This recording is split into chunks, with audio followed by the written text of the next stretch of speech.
Bom, boa tarde a todos. Bom, então eu vou discorrer um pouquinho sobre a história natural das serpentes e, naturalmente, eu vou evocar os nossos bichos aqui, um pouco do que a gente faz, métodos que a gente utiliza aqui no Brasil, tá? Eventualmente a gente fala alguma coisa de fora, mas a gente vai focar com os animais.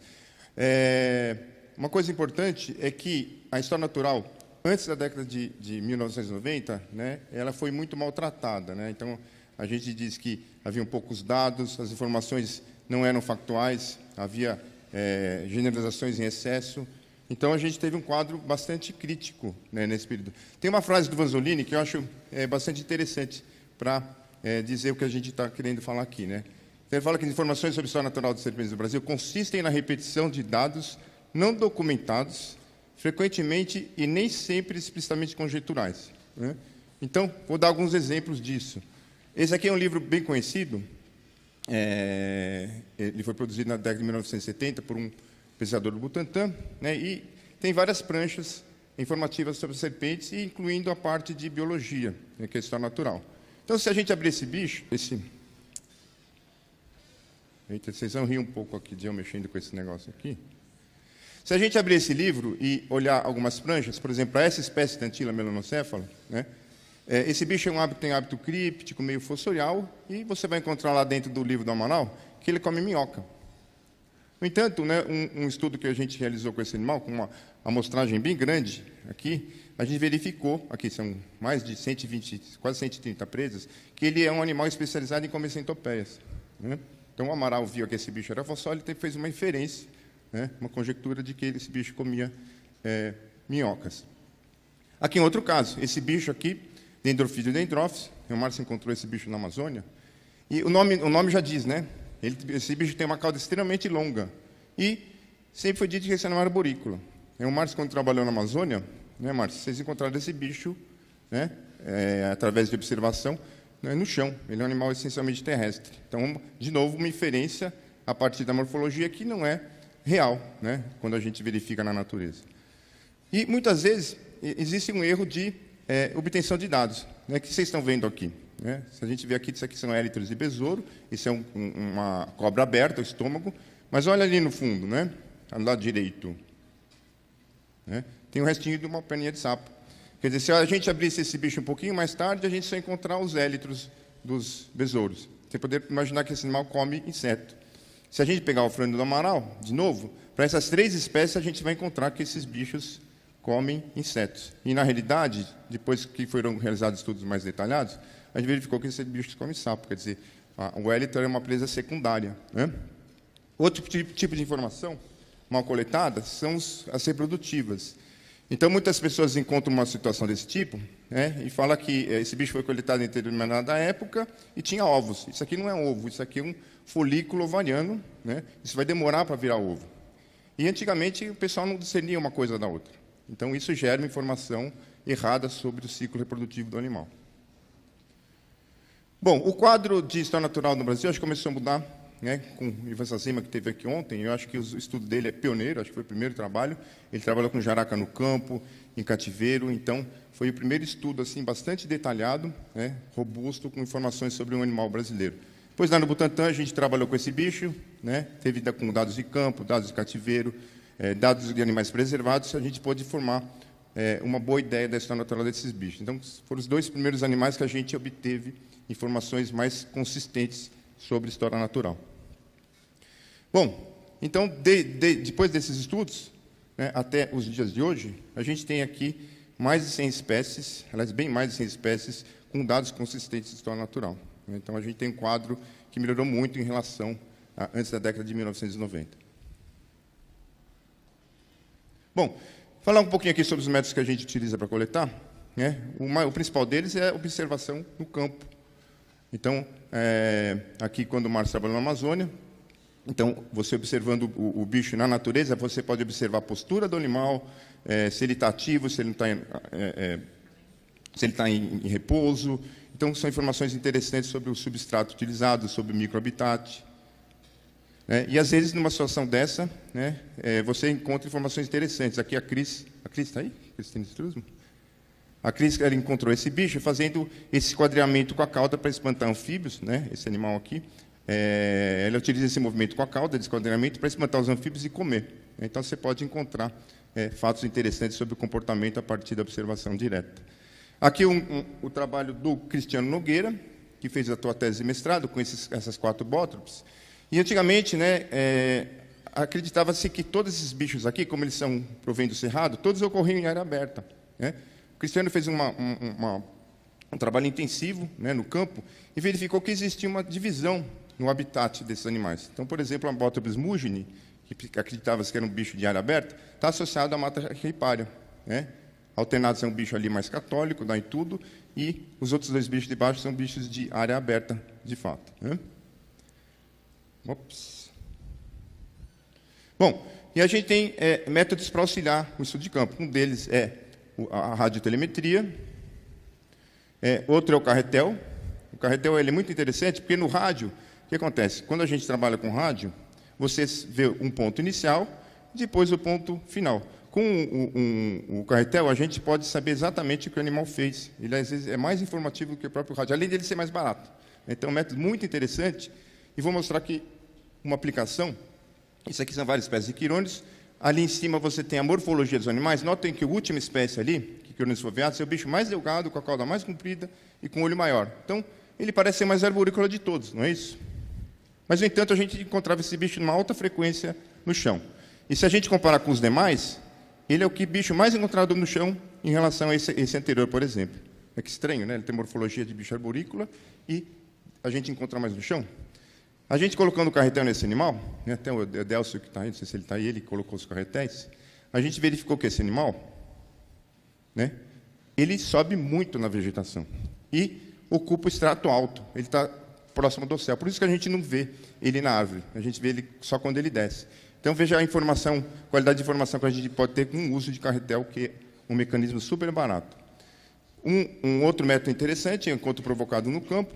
É difícil você ver uma cobra comendo no campo, né? Ivan Sazima trabalhou com esse bicho. Como é que ele fazia?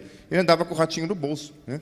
Andava no ratinho do bolso. Quando ele via a cobra, ele jogava o ratinho, né? E aí ele acompanhava o comportamento alimentar do animal, né? Às vezes, um aspecto importante, um modo interessante, é o registro de terceiros. Às vezes, um leigo, ele chega com uma foto desse tipo, né? Isso permitiu a gente descrever todo ritual de combate nessa espécie que vocês estão vendo aí. E, hoje em dia, com o celular, a gente está conseguindo muita informação interessante. Cobra é um bicho fortuito, o encontro, né? Então, o celular é um modo que a gente tem tido aí para obter bastante dados. Só para dar um exemplo aqui do trabalho que a gente está desenvolvendo, a gente está no YouTube, a gente está procurando informações de combate. Então, a gente digita aqui, briga de cobras, cobras namorando, porque o pessoal não sabe se a cobra está combatendo ou não. E a gente está obtendo uma série de informações, né? E a gente está conseguindo traçar, né, quais espécies tem, quais as linhagens filogenéticas, tudo a partir do YouTube. Quer dizer, a gente nem precisa mais no campo, hoje em dia, né? O YouTube vai para você. Bom, informação de cativeiro. Aqui um dado interessante, de novo, do Ivan Sazima, relatando engodo do caudal. Aqui uma anilhos, né? Esse animal era um animal muito difícil de a gente ver no campo. Um dia um animal desse chegou no Butantã e, veja bem, esse animal, ele representa, provavelmente, a cobra mais primitiva que a gente tem. Talvez seja o bicho vivente hoje mais próximo do que seria o ancestral das serpentes. Então, a gente queria saber, ele constringe ou não constringe, né? Então, a gente teve esse sinal na mão, né? E a gente colocou em cativeiro e a gente pôde observar a constrição, né, pela primeira vez, né? Foi uma única observação, né? A gente tentou publicar numa revista boa, não conseguimos, porque eu era N igual a 1, né? Mas era uma informação muito importante. A gente acabou publicando, né? Mas veja que é uma observação obtida em cativeiro também, né? A gente falou hoje do N igual a 1, né, Márcio? A gente vai discutir isso, né? Em história natural, às vezes, o N igual a 1 é o suficiente para você fazer um trabalho em história natural, em algumas vezes, como aqui, né? Outro modo interessante que a gente tem é filmagem. Aqui o circuito fechado. Você pode fazer filmagens. Hoje, esses circuitos fechados são baratos, né? Essa aparelhagem é barata. Você filma um bicho 24 horas e você pode obter dados. A Natália está chegando lá, ela é expert nisso, né, Natália? Você pode obter, né, o ciclo de atividade ao longo do dia, né? E olha que informação interessante que a gente tem aqui. Isso aqui são informações de um bicho, Erythrolampus miliaris. Veja que tem dois padrões diferenciados aqui, né? Eu brigo com meus colegas taxonomistas que as Leófitis miliaris, vou chamar de Leófitis miliaris, Erythrolampus miliaris, do litoral e do interior são duas espécies distintas. Alguns insistem que não é. Mas notem aqui que esse padrão de cima é do bicho do interior e esse padrão aqui é do bicho do litoral. E esses bichos estão sob o mesmo nome. Então, veja que a gente tem um N muito baixo ainda, infelizmente, mas é um indicativo, né, que existe uma diferença aí na atividade desses bichos intrínseca, porque eles esboçaram o mesmo padrão de atividade diferente sobre as mesmas circunstâncias. Bom, uma ferramenta muito importante em estado natural são as coleções científicas, né? Então, a gente pode pegar animais preservados, a gente disseca o animal, a gente pode ver o que ele come, a gente pode ver se ele está se reproduzindo. Então, são informações muito importantes que a gente obteve. Boa parte do estado natural aqui no Brasil foi construída assim. Na Austrália, por exemplo, onde a gente tem um conhecimento muito bom, se deve aos trabalhos do Shine, né, e colaboradores que dissecaram praticamente todos os animais das coleções lá da Austrália, né? E a gente obtém informações desse tipo, né? Esse é um trabalho feito com o Márcio Ivan, que a gente descreve aqui a dieta e como evoluiu, né, as diferentes especializações alimentares, né? A gente traçou a evolução, né, da dieta dentro de um grupo inteiro. Isso tem importância muito grande. Por exemplo, lá no Butantan, trabalha-se muito com veneno, né?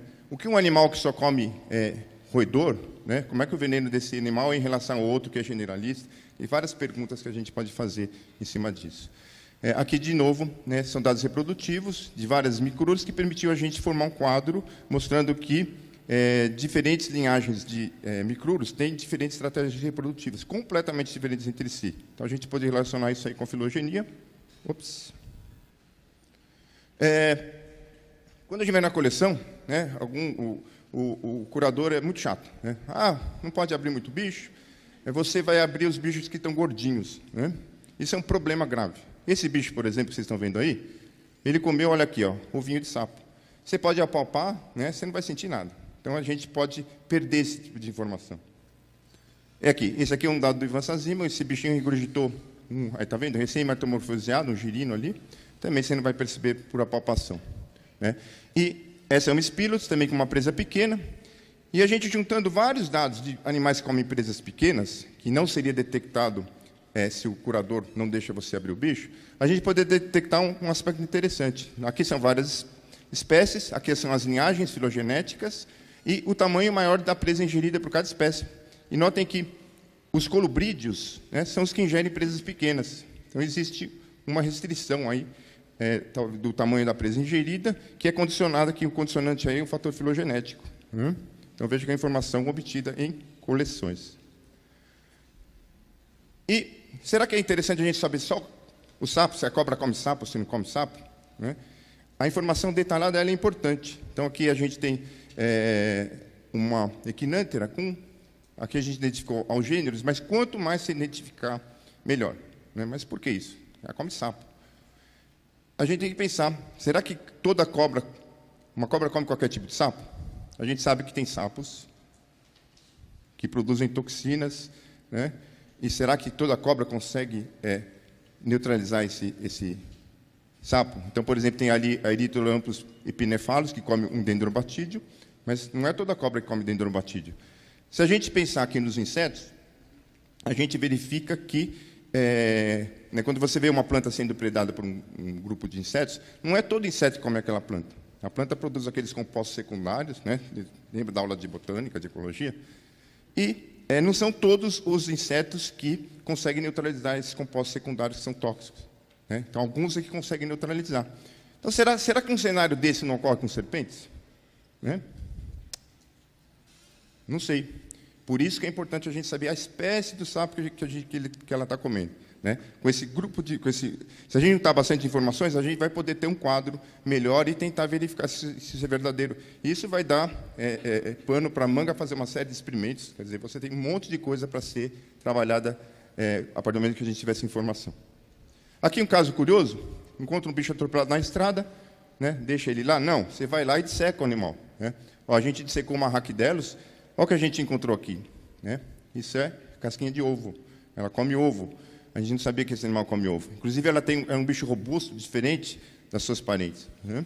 Isso levou, depois, a gente fazer um estudo da morfologia interna. Esse bicho tem... Olha o tamanho desse supratemporal em relação aos outros pseudoboíneos, né? Era um pseudoboíneo. Então, tem uma série de diferenças cranianas, e a gente verificou também, olha que interessante, isso aqui é a vértebra dos outros pseudoboíneos, ela é um pseudoboíno, e a Rhachyderus tem essa hipapófise aqui, e essa espinho neural enorme, o que justifica aquele tamanho grande que vocês viram, né? Robusto.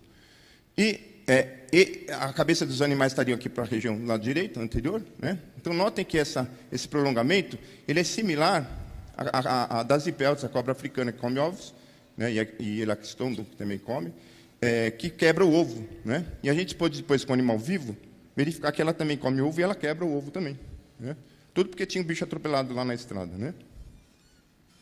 Bom, eu queria só agora discutir as dificuldades que a gente tem para trabalhar com história natural.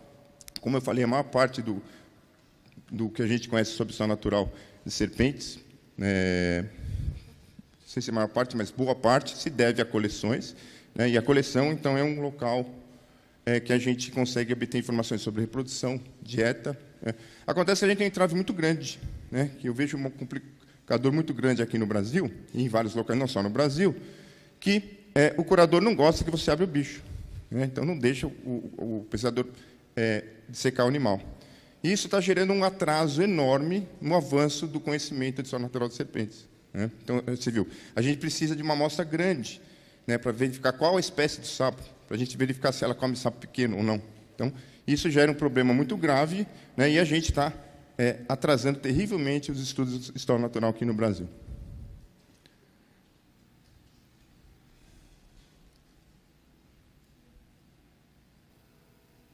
E eu, sinceramente, não vejo justificativa para isso, né? A Selma, lá do Butantan, a pesquisadora Selma e os alunos dela, conseguiram fazer um método aqui, que você faz uma incisão com uma costura interna. Olha como é que fica o animal depois de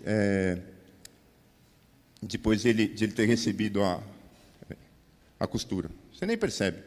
Quer dizer, não tem motivo para não deixar abrir os bichos. Eu sei que eu tenho amigos aqui queridos que são curadores de coleção, né? Gosto muito deles, mas discordo veementemente de vetar animais, a dissecção dos animais. Isso é um problema sério e está atrasando o avanço do conhecimento de história natural de serpentes. Tá, é fato, né? Ops. Bom, para concluir, então, eu gostaria de falar que a história natural é uma fonte extremamente importante para a divulgação científica, né? Eu acho que qualquer coisa, claro que a sistemática é importante, né? A gente, quando descobre uma espécie nova, todo mundo gosta. Mas, se a gente pegar o leigo, quando a gente fornece uma informação interessante sobre história natural, né, aquele olho arregala, eles gostam, né? O pessoal adora ver os documentários da National Geographic. Quer dizer, então, é uma ferramenta importante que a gente tem para fazer divulgação, né? Porque o que acontece? Em relação às serpentes, a gente tem essa postura, né? Não tem nojo, não gosta de serpente, né? Então, existe uma verdadeira barreira, né, das pessoas em relação. Então, ela gera nojo, medo. Então, veja bem, né? A gente tem um desafio, né, aqui no nosso país, que é tentar fazer florescer a vontade de as pessoas conservarem o ambiente. Então, veja, se a gente mostrar o que é belo, o que é bonito, isso ajuda muito. História natural é uma ferramenta extremamente importante para isso, né? Então, quando você vê um bicho desse e você sabe que ele faz uma coisa interessante dessa, isso gera uma atitude, um sentimento positivo, né? Aqui tem uma frase que eu gosto bastante, que é de um conservacionista senegalês. Ele diz assim: nós iremos conservar somente o que amamos, amaremos somente aquilo que entendemos e entenderemos somente aquilo que aprendemos, né? Eu acho que isso sintetiza muito a questão, né? Esse sentimento afetivo que a gente tem, ele pode ser gerado pelo conhecimento, e história natural é uma ferramenta muito importante, né? Para concluir, então, tem mais um minuto. Então, existem várias estratégias, né? Elaboração de material didático, de livros, de jogos. E uma coisa muito importante, né, que eu gostaria de dizer aqui, a gente realmente tem uma dificuldade muito grande de diálogo com a sociedade. A gente está muito afastado da sociedade. O pessoal faz pesquisa, o leigo gosta, incentiva, mas ele não sabe o que é feito, né? Então, assim, a gente tem que romper, tentar tapar esse abismo com a sociedade, né? E História Natural é uma ferramenta, não só a História Natural, a ciência como um todo é uma ferramenta importante. E como que a gente pode fazer isso? Qualquer um pode fazer, né? Aqui a gente faz uma página no Facebook, em que a gente gera posts pequenos, né, sobre História Natural, né, geralmente com fotos atraentes, né, um texto bem curtinho, a fonte bibliográfica, a pessoa vê, que interessante, na Amazônia os bichos dormem empoleirados na vegetação. Quer dizer, a gente fazendo isso repetidamente, você começa a gerar o sentimento, a gente acredita que gere, né, o sentimento afetivo nas pessoas. Então, e qualquer um pode fazer isso. E a gente tem essa página, mas assim, a gente tem que se multiplicar, né? Tem que ter um número maior de pessoas fazendo isso. Então, assim, tem que ter uma massa crítica maior. Então, se cada um de vocês postar uma coisa interessante sobre o trabalho de vocês, sobre ciência, isso, né, é um grãozinho a mais que a gente tem, e somando tudo, a gente começa a mudar um pouco o quadro e atrair o interesse do leigo. Então, vocês têm que ser amigo de todo mundo, né? Tem que ser amigo de quem é petista, do bolsonarista. A gente tem que trazer esse pessoal, gerar esse sentimento de afetividade pelo ambiente. Isso é fundamental, né? Então, a gente tem que quebrar, e a gente sabe que o nosso principal ganho que a gente pode ter é em relação às crianças, né? A árvore torta é difícil de entortar, né? Mas as crianças a gente pode, né? Então, quando você fizer coisas, pense também no público infantil, que está crescendo, e eles que vão cuidar do nosso país aqui para frente, né? Então, e a gente não quer conservar só as cobras, né? Quem gostar de cobra, com certeza vai gostar de tudo, e isso gera um sentimento de conservação para a nossa biodiversidade, tá bom?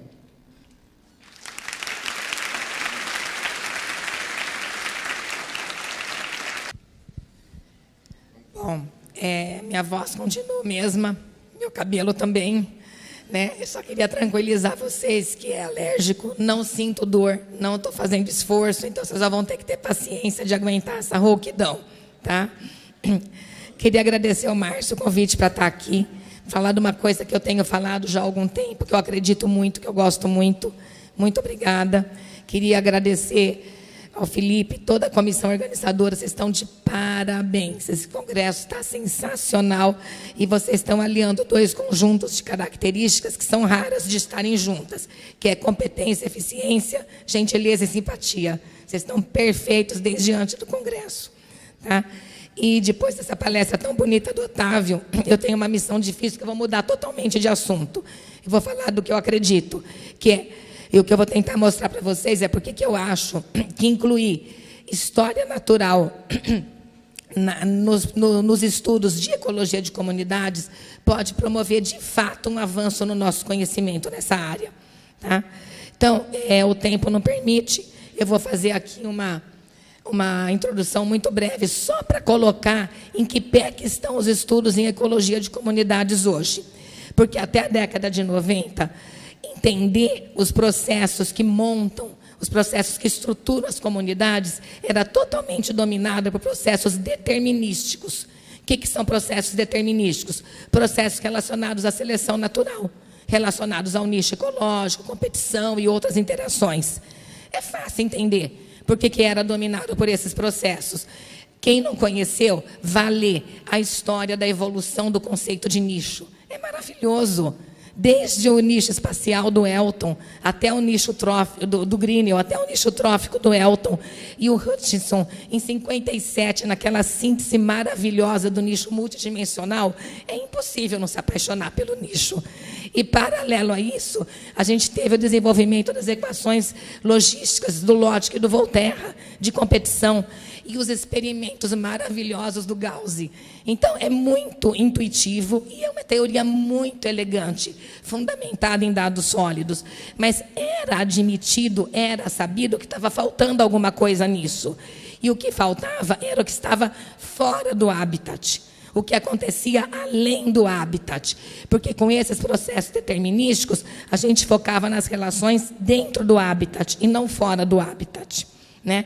Então, o Hutchinson, em 2001, publicou, né, essa síntese dele, né, da teoria neutra da biodiversidade, que ele já vinha elaborando desde o finalzinho da década de 70, né?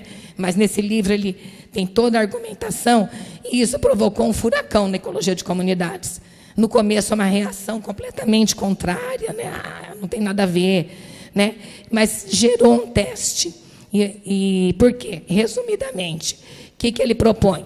Ele propõe que todos os processos, né, todos os padrões que a gente pode encontrar em comunidades naturais podem ser explicados por esses 3 processos que são estocásticos, né, que é a deriva, que é a mortalidade, né, e a natalidade, a especiação e a dispersão entre hábitats. Ou seja, a gente não precisa da seleção, não precisa dos processos determinísticos para explicar os padrões que a gente encontra de diversidade de espécies nas comunidades, né? E isso gerou, então, uma série de estudos para testar essa teoria. Mas o que ela permitiu? Ela permitiu o principal, o maior avanço nos últimos 50 anos no estudo de comunidades.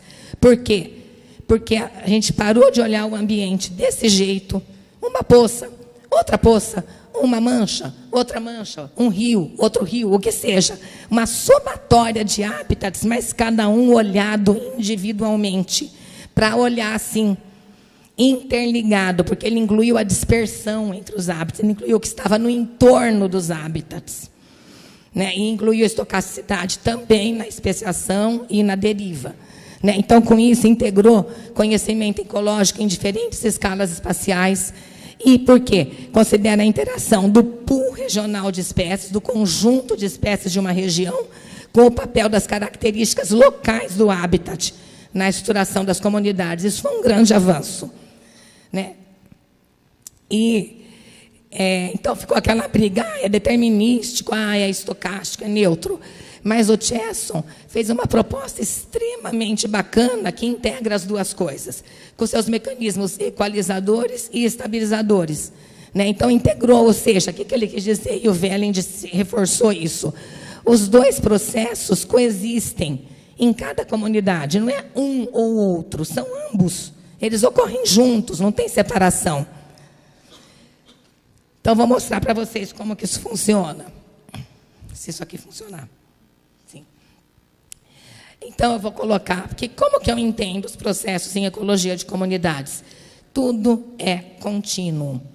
Desde crescimento exponencial, crescimento logístico, a curva de sobrevivência convexa e a curva de sobrevivência côncava, estrategista R, estrategista K, processos determinísticos, processos neutros, são contínuos, né? Eu entendo dessa maneira. Então, aqui a gente tem uma coisa que é um contínuo de importância da atuação desses processos. E eu vou colocar aqui os estudos feitos em região tropical, né, que quantificaram a influência desses 2 processos nas comunidades. Vou chegar na história natural, não se desesperem. Rapidinho. Tá? Então, aqui o trabalho que eu conheci a Samantha Iop aqui no Congresso, fiquei super feliz de conhecer, porque eu gosto muito do trabalho dela, do Tiago Gomes, lá do Sul, em que eles encontraram que as comunidades, né, de anfíbios no sul do Brasil são influenciadas unicamente por processos relacionados ao nicho, processos ambientais, as características do habitat. Já nesse trabalho do Vitor, que foi meu aluno, e esse trabalho aqui do Menin, com o Michel e o aluno do Menin, lá em Manaus, encontrou os 2 processos, com proporções diferentes, está vendo? 21% da riqueza ou da composição, cada estudo analisa uma coisa, da comunidade foi explicada por variáveis ambientais, portanto, por processos determinísticos, 10% e 26% por processos relacionados ao espaço, à distância entre as manchas de habitat. E a gente continua aqui, né, nesse trabalho eu não sei falar esse nome dessa aluna do Menin, né, mas, enfim, da Diana, né, não sei falar o sobrenome dela, encontrou o quê? Uma importância maior do ambiente espacialmente estruturado. O que é isso? As características do ambiente variam ao longo de um gradiente espacial, né? E também do espaço puro, só da distância entre os hábitats. Já nesse trabalho do Diogo, que a gente com o Michel e Tamar, que a gente está aqui, Tamar, a gente fez lá na Bocaina, a gente encontrou uma maior influência do espaço puro, mas também um pouco de influência do ambiente espacialmente estruturado. Aqui, ambiente espacialmente estruturado, espaço puro, até chegar nos trabalhos, né, da Milena Della Torre, com a a Wanda lá no Pantanal, os trabalhos lindos, eu gosto muito, não sei se a Milena ou a Wanda estão aí, né? Mas em que eles encontram uma evidência de processos estocásticos relacionados à influência do pulso de inundação, que promove uma dispersão aleatória das espécies. Então, vocês vejam que é um contínuo, não é um ou outro, né? Porque esses padrões, os padrões são o quê? São os extremos dos contínuos. R é um extremo, K é outro, curva logística é um, curva de crescimento exponencial é o outro extremo, processo determinístico é um extremo, estocástico é outro. A gente encontra esses padrões, esses extremos, mas a maioria está em algum ponto ao longo desse contínuo. E aí, sim, o que eu quero chamar a atenção desses estudos? Como que é explicado isso? Como que se explica esses resultados? Né? Olha aqui, vários estudos citam o quê? A influência do sistema ecológico. Anfíbio de floresta dispersa menos, anfíbio de área aberta dispersa mais. Né? O ambiente também, a estrutura do ambiente. E também a limitação de dispersão, que reflete o quê? Biologia, tamanho, guilda arborícola, terrícola dos anuros. Né? Influência do hidroperíodo associado ao padrão reprodutivo. Então, espécies com reprodução explosiva ocorrem em corpos d'água temporários. Espécies com modo reprodutivo prolongado ocorrem nos corpos d'água permanentes e semipermanentes. Nenhum efeito aqui, a ausência de efeito ambiental nesse trabalho aqui do Fausto com os alunos dele, com o Murilo, é o quê? Que o das arborícolas, elas dispersam menos, porque como eles usam o ambiente em 3 dimensões, eles precisam de hábitats mais complexos, enquanto que as guildas terrícolas, né, que usam o ambiente em 2 dimensões, têm maior habilidade de dispersão. E a estocacidade, esse trabalho da Fernanda Simeone, que foi minha aluna de mestrado, esse foi o mestrado dela, em que a estocacidade, o que ela propõe é que a estocasticidade na dispersão no Pantanal, causada pelo pulso de inundação, ela só funciona porque as espécies têm um modo reprodutivo generalizado. Porque se elas tivessem modo reprodutivo especializado, elas poderiam não colonizar os hábitats para onde elas foram carregadas. Então, o que tudo isso daqui tem em comum? História natural. Perceberam? É tudo aspecto de história natural que é usado na interpretação dos estudos em ecologia de comunidades. Só que o que a gente sabe de história natural? Muito pouco. O que é chave nisso? Dispersão. O que a gente sabe de dispersão? Só tem informações para poucas espécies, informações anedóticas dispersas em alguns trabalhos. A gente não sabe muita coisa. E eu copiei aqui uma frase num trabalho do artigo do Murilo, com o Fausto, a Fernanda, pessoal lá da UFG, que eu gosto demais, que fala aqui, a interação entre a influência do ambiente e o conjunto de histórias naturais das espécies, em uma assembleia, pode gerar inúmeros cenários evolutivos. A gente sabe isso, mas a gente não está olhando para isso.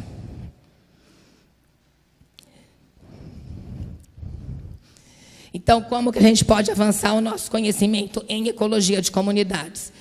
Hoje, as discussões se concentram nesses 2 aspectos. Aprimorar as análises. Quem trabalha com ecologia de comunidades sabe, cada dia que você acorda pensando qual é a nova análise hoje. O que tem de novo hoje, né? Que nem aqui, esse modelo hierárquico de comunidades, é a mais nova, né? Substituindo os modelos canônicos de ordenação. A questão da escala espacial. Fundamental, porque conforme a escala que você olha, você vai enxergar uma coisa diferente, você vai medir coisas diferentes. Então, é fundamental ter noção da escala espacial. E o que eu proponho? Uma terceira via, que a gente incorpore a história de vida das espécies nos diversos etapas do estudo em ecologia de comunidades. Desde a predição, está aqui o Michel. Né, Michel, está aí? Está aí o Michel. Né? Pensando a predição tem que considerar, né? É arborícola, é terrícola, é área aberta, é área fechada. Como é que funciona isso? Isso tem que ser incorporado na predição, porque daí pode ser testado e não só usado para explicar um resultado no final sem ter o teste. Tá? Na análise dos dados, coletou dados sobre a comunidade completa, analisa o conjunto completo, analisa só a guilda arborícola ou analisa só a floresta e analisa a área aberta, compara. A gente tem que começar a testar essas coisas na ecologia de comunidades. E a gente sabe muito pouco. vou dar uns exemplos de como a gente sabe pouco de história natural e por que, como o Otávio falou, a gente tem que investir muito em obter esses dados, né?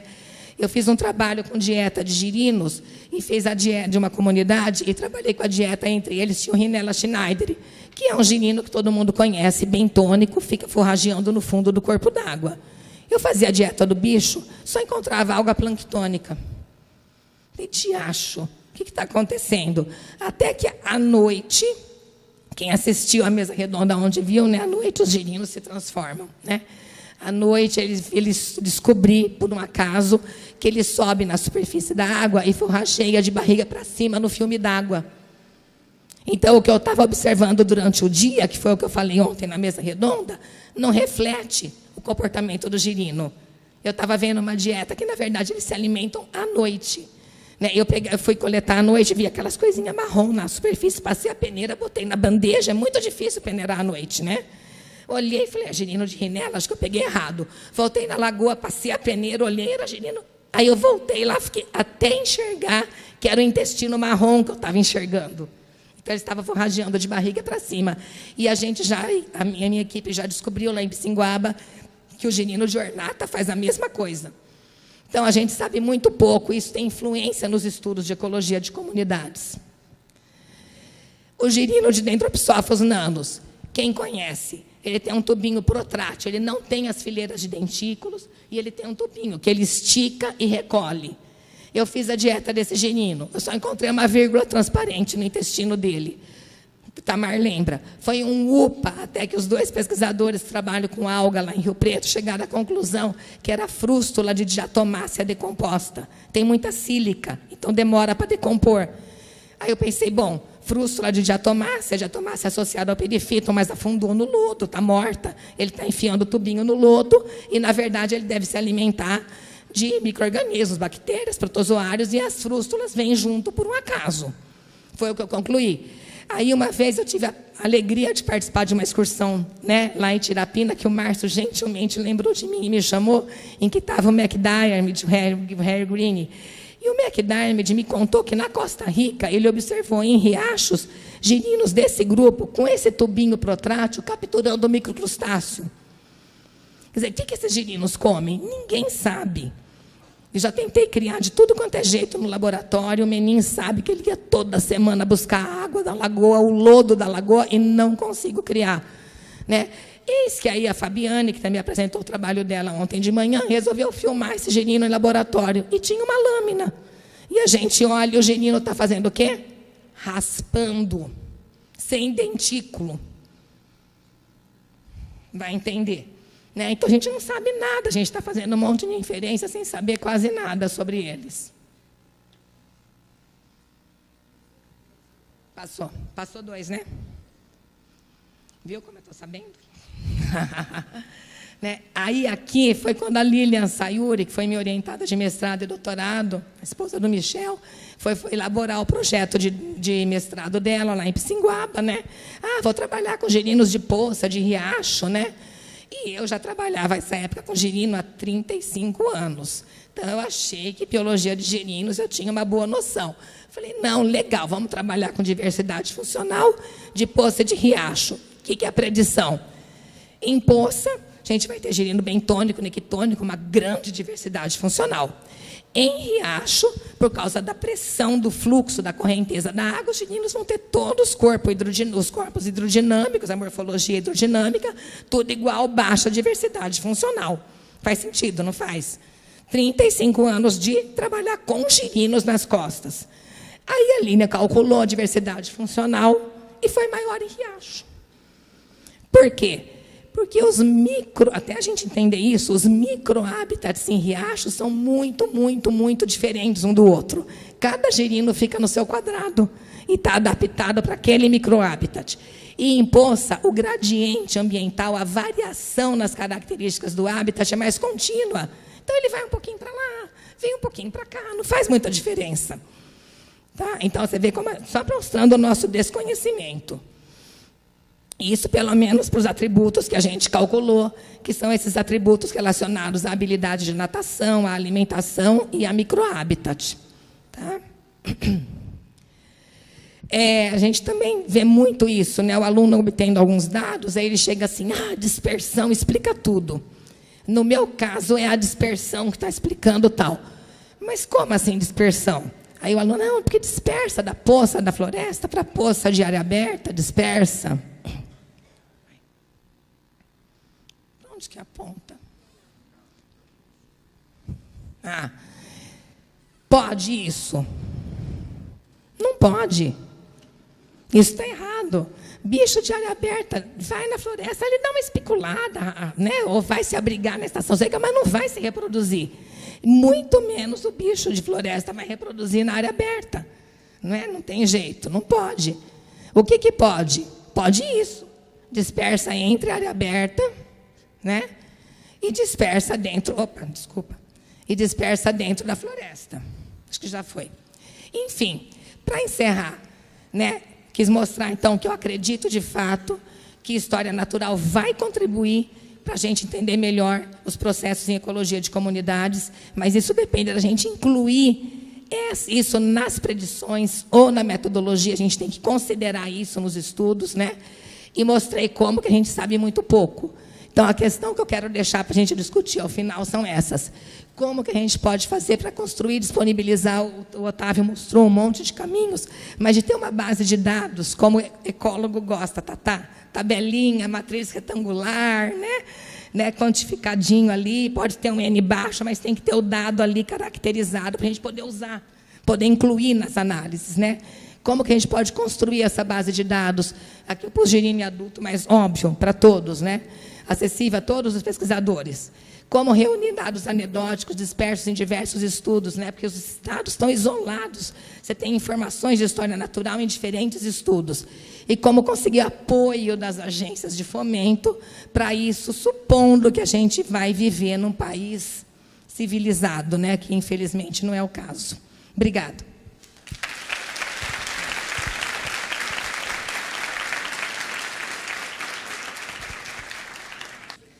Boa tarde a todos.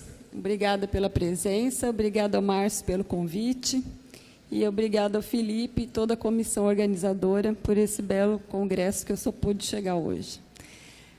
Coube a mim, então, falar um pouco sobre a importância dos dados de história natural para os estudos de evolução em modos reprodutivos em anfíbios. Então, a minha fala vai ser um pouco diferente, mas também vai coincidir em muitas coisas com a dos outros colegas.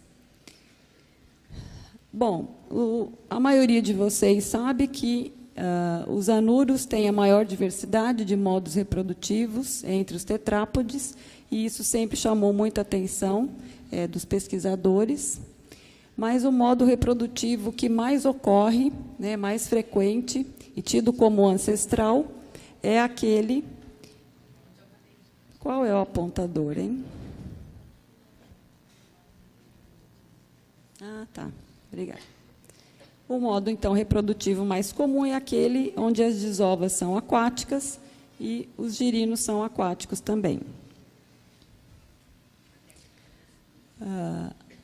Como eu disse, os anuros têm uma grande diversidade reprodutiva, são conhecidos mais ou menos... em torno de 50 modos reprodutivos, né, já foram descritos, mais de 50 modos. E esses modos reprodutivos diferentes são classificados principalmente com base nessas características aqui. O tipo da desova, se é massa gelatinosa, em espuma, cordão gelatinoso, o local de deposição da desova, local de desenvolvimento do girino e a ocorrência de cuidado parental e o tipo desse cuidado parental.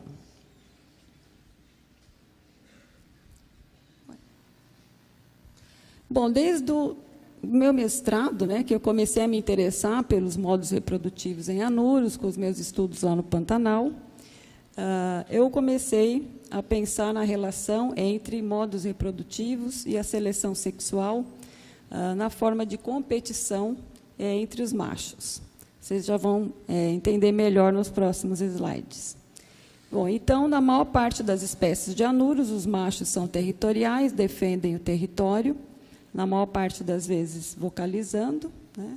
Também disputam as fêmeas E em algumas espécies ocorrem brigas entre os machos, inclusive com algumas espécies apresentando espinhos, causando ferimentos e cicatrizes nos rivais, nos oponentes.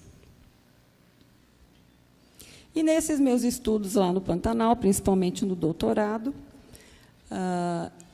eu estava estudando a história natural e biologia reprodutiva de uma comunidade e tive a sorte, a oportunidade de observar no campo acasalamentos poliândricos em duas espécies de leptodáctilos, o Leptodactylus chaquensis e o Leptodactylus podicipinus, acasalamentos poliândricos quando mais de um macho se reúne no entorno das fêmeas e tenta fertilizar os ovócitos, e isso acaba levando à competição espermática. E aí, lendo na literatura e outros trabalhos sobre competição espermática, é uma pressão seletiva que pode levar a um aumento do tamanho dos testículos, porque esses machos estão competindo, para aumentar o número de espermatozoides, e a competição espermática também pode influenciar na morfologia dos espermatozoides e em outras características reprodutivas. Analisando o tamanho das gônadas, que era um dos enfoques do meu doutorado, eu percebi que essas espécies poliândricas tinham um testículo muito grande, e aí, reunindo dados de mais de 30 espécies em diferentes famílias, algumas espécies eu mesma medi o tamanho dos testículos e outras espécies peguei dados da literatura. Então, eu encontrei, fazendo essa regressão entre o tamanho do corpo do macho e a massa do corpo e massa dos testículos, que essas espécies poliândricas tinham uma massa de testículo bem maior do que a média. E encontrei que Leptodactylus do grupo Fuscus, que são espécies onde o macho constrói tocas para depositar as desovas, tem um tamanho de testículo bem menor. Para vocês terem uma ideia da diferença dessa ordem de grandeza, essas espécies poliândricas têm uma massa do testículo que equivale a 4 a 7% da massa do corpo, enquanto que as do grupo Fuscus, mais ou menos 0,06, em média, o testículo representa em relação à massa do corpo. Então, bem menor. E aí eu me interessei por esse assunto e fui investigar o tamanho de testículos em outras famílias, em outros grupos. E, no caso da família Illide, encontrei um padrão semelhante, espécies poliândricas, e relatos desses acasalamentos poliândricos são muito raros, porque muitas vezes não acontecem com frequência no campo, dependem de muito tempo de observação e observação noturna. Então, para algumas espécies de lídeos que a gente tinha observações de acasalamentos poliândricos, essas espécies também têm um tamanho de testículo bem maior, entre 2 a 4% da massa do corpo. Já espécies do gênero Aplastodiscus, que também desovam em tocas, a massa do testículo equivale à dos leptodáctilos do grupo Fuscus, 0,08%. E isso me levou a pensar, então, fazer a seguinte pergunta: será que as espécies que têm desovas expostas estão mais vulneráveis à ocorrência da poliandria? Será que isso acabou levando à evolução de acasalamentos poliândricos nos anuros? E aí chegou um determinado momento que reunimos um grupo de colegas, pesquisadores, e fomos testar algumas hipóteses, essas que já vinham surgindo na minha cabeça desde a época do doutorado, principalmente. E aí publicamos em 2006 esse trabalho, com a Kelly, o Célio, o Renato foi meu aluno de mestrado e doutorado, a Reina foi aluna da Kelly. Uma das explicações clássicas para a evolução de modos reprodutivos terrestres é a pressão de predação sobre ovos e girinos nos ambientes aquáticos, levando à evolução dos modos reprodutivos terrestres. Essa é uma explicação clássica que está em vários trabalhos. Mas, com base nessas observações de tamanho de testículo, desovas em tocas, poliandria, competição entre os machos, nos levou a propor e tentar testar estas duas hipóteses neste trabalho. A primeira é que, dado que o local, né, a gente observou, né, que o local de desova geralmente é mais variável que o local de desenvolvimento dos girinos. Varia mais o local onde os ovos são depositados. Geralmente, os girinos são aquáticos. Então, a nossa hipótese é de que haveriam diferentes pressões de seleção nos diferentes ciclos de vida. Então, na fase de ovo, sofreria algumas pressões que seriam diferentes dos girinos.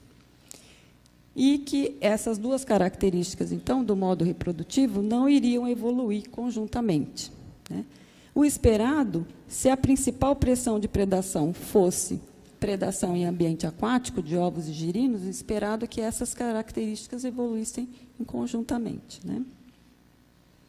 A outra hipótese, né, dado que os testículos das espécies com amplexo e desovas escondidas são menores, a gente pensou que talvez não só a seleção natural, no caso, a predação em ambiente aquático, estaria envolvido na evolução dos modos reprodutivos terrestres, mas também a seleção sexual, como competição entre os machos, né, teria favorecido a evolução dos modos mais terrestres, onde com desovas mais escondidas, né, como uma forma de evitar a competição entre os machos, evitar a poliandria. Aí, vem os bastidores. Nós precisávamos, para testar essas hipóteses, de muitos dados de história natural para muitas espécies. Para você fazer um estudo mais amplo desses de evolução, num clado grande como é a Nura, você precisa ter uma boa amostragem dentro de cada clado. Então, precisávamos de dados de tamanho de testículos para muitas espécies, para ficar bem representado na filogenia dos... Né? Por isso, escolhemos trabalhar só com as famílias Illide e Leptodactylidae. Seria difícil fazer, né, para anuros. Mesmo escolhendo só Illide e Leptodactylidae, as duas famílias para as quais a gente tinha mais dados, medimos bichos em coleção, eu tinha armazenado e juntado dados ao longo dos anos. Mesmo assim, nós conseguimos reunir dados de tamanho de testículo, local de deposição da desova, local de desenvolvimento do girino, tipo do ninho, se o ninho era construído ou não. Conseguimos dados para 240 espécies de Illide, das 718 espécies da família. Conseguimos dados para 59 espécies de Leptodactylidae, das 210 que ocorrem na família. Até grifei em vermelho aí as dificuldades de se obter dados. Esses dados são dados de história natural, né? Tamanho do corpo, tamanho dos testículos. Aqui são as categorias, né? A gente categorizou os tipos de desova, local de desenvolvimento girino, etc. Utilizamos métodos comparativos para fazer a reconstrução dos caracteres dos modos. Também investigamos se essas características evoluíam em conjunto, né, por exemplo, local de desova, local de girino. Para Illide, a gente enfocou mais em Illide nesse artigo, das 240 espécies de Illide para as quais a gente obteve dados sobre local de deposição dos ovos, local de desenvolvimento dos girinos, a gente só conseguiu dados para tamanho de testículo para 40% das espécies de Illide, dentro dessas 240. Por causa disso, nós não pudemos, nesse artigo, aplicar métodos comparativos filogenéticos para efetivamente testar, né, essa hipótese de que os modos mais terrestres estavam correlacionados com a seleção sexual. Nós simplesmente foi comparar a variância dos tamanhos de testículos entre espécies que tinham amplexo exposto e amplexo escondido. Aqui, só para mostrar rapidamente, na reconstrução de caracteres, para Illide e Leptodactylidae, aqui à esquerda nós temos, né, os ramos, né, as espécies, e o local de deposição da desova em cores diferentes, para uma família e para outra, e aqui à direita, o local de desenvolvimento dos girinos. Tudo que está em azul são desovas ou girinos aquáticos. Então, de fato, vocês podem ver que, tanto em Illide quanto em Leptodactylidae, o local de desova varia muito mais do que o local onde o girino se desenvolve. Na maior parte das vezes, os girinos continuam sendo aquáticos. Então, a gente viu mesmo que, como a gente esperava, houve mais variação no local de deposição da desova. Outros resultados, né? Para a Ílide, então, mais espécies apresentaram girinos aquáticos, a maioria das espécies. O local de desova e o local dos girinos se desenvolverem não necessariamente evoluem conjuntamente. Então, aquela nossa ideia inicial de que, provavelmente, existem pressões diferentes levando à evolução de local de deposição de desova e local de desenvolvimento dos girinos. Por exemplo, a gente sugeriu algumas explicações. As desovas terrestres escondidas haveriam um menor risco de ocorrência de competição entre os machos, também menor risco de predação.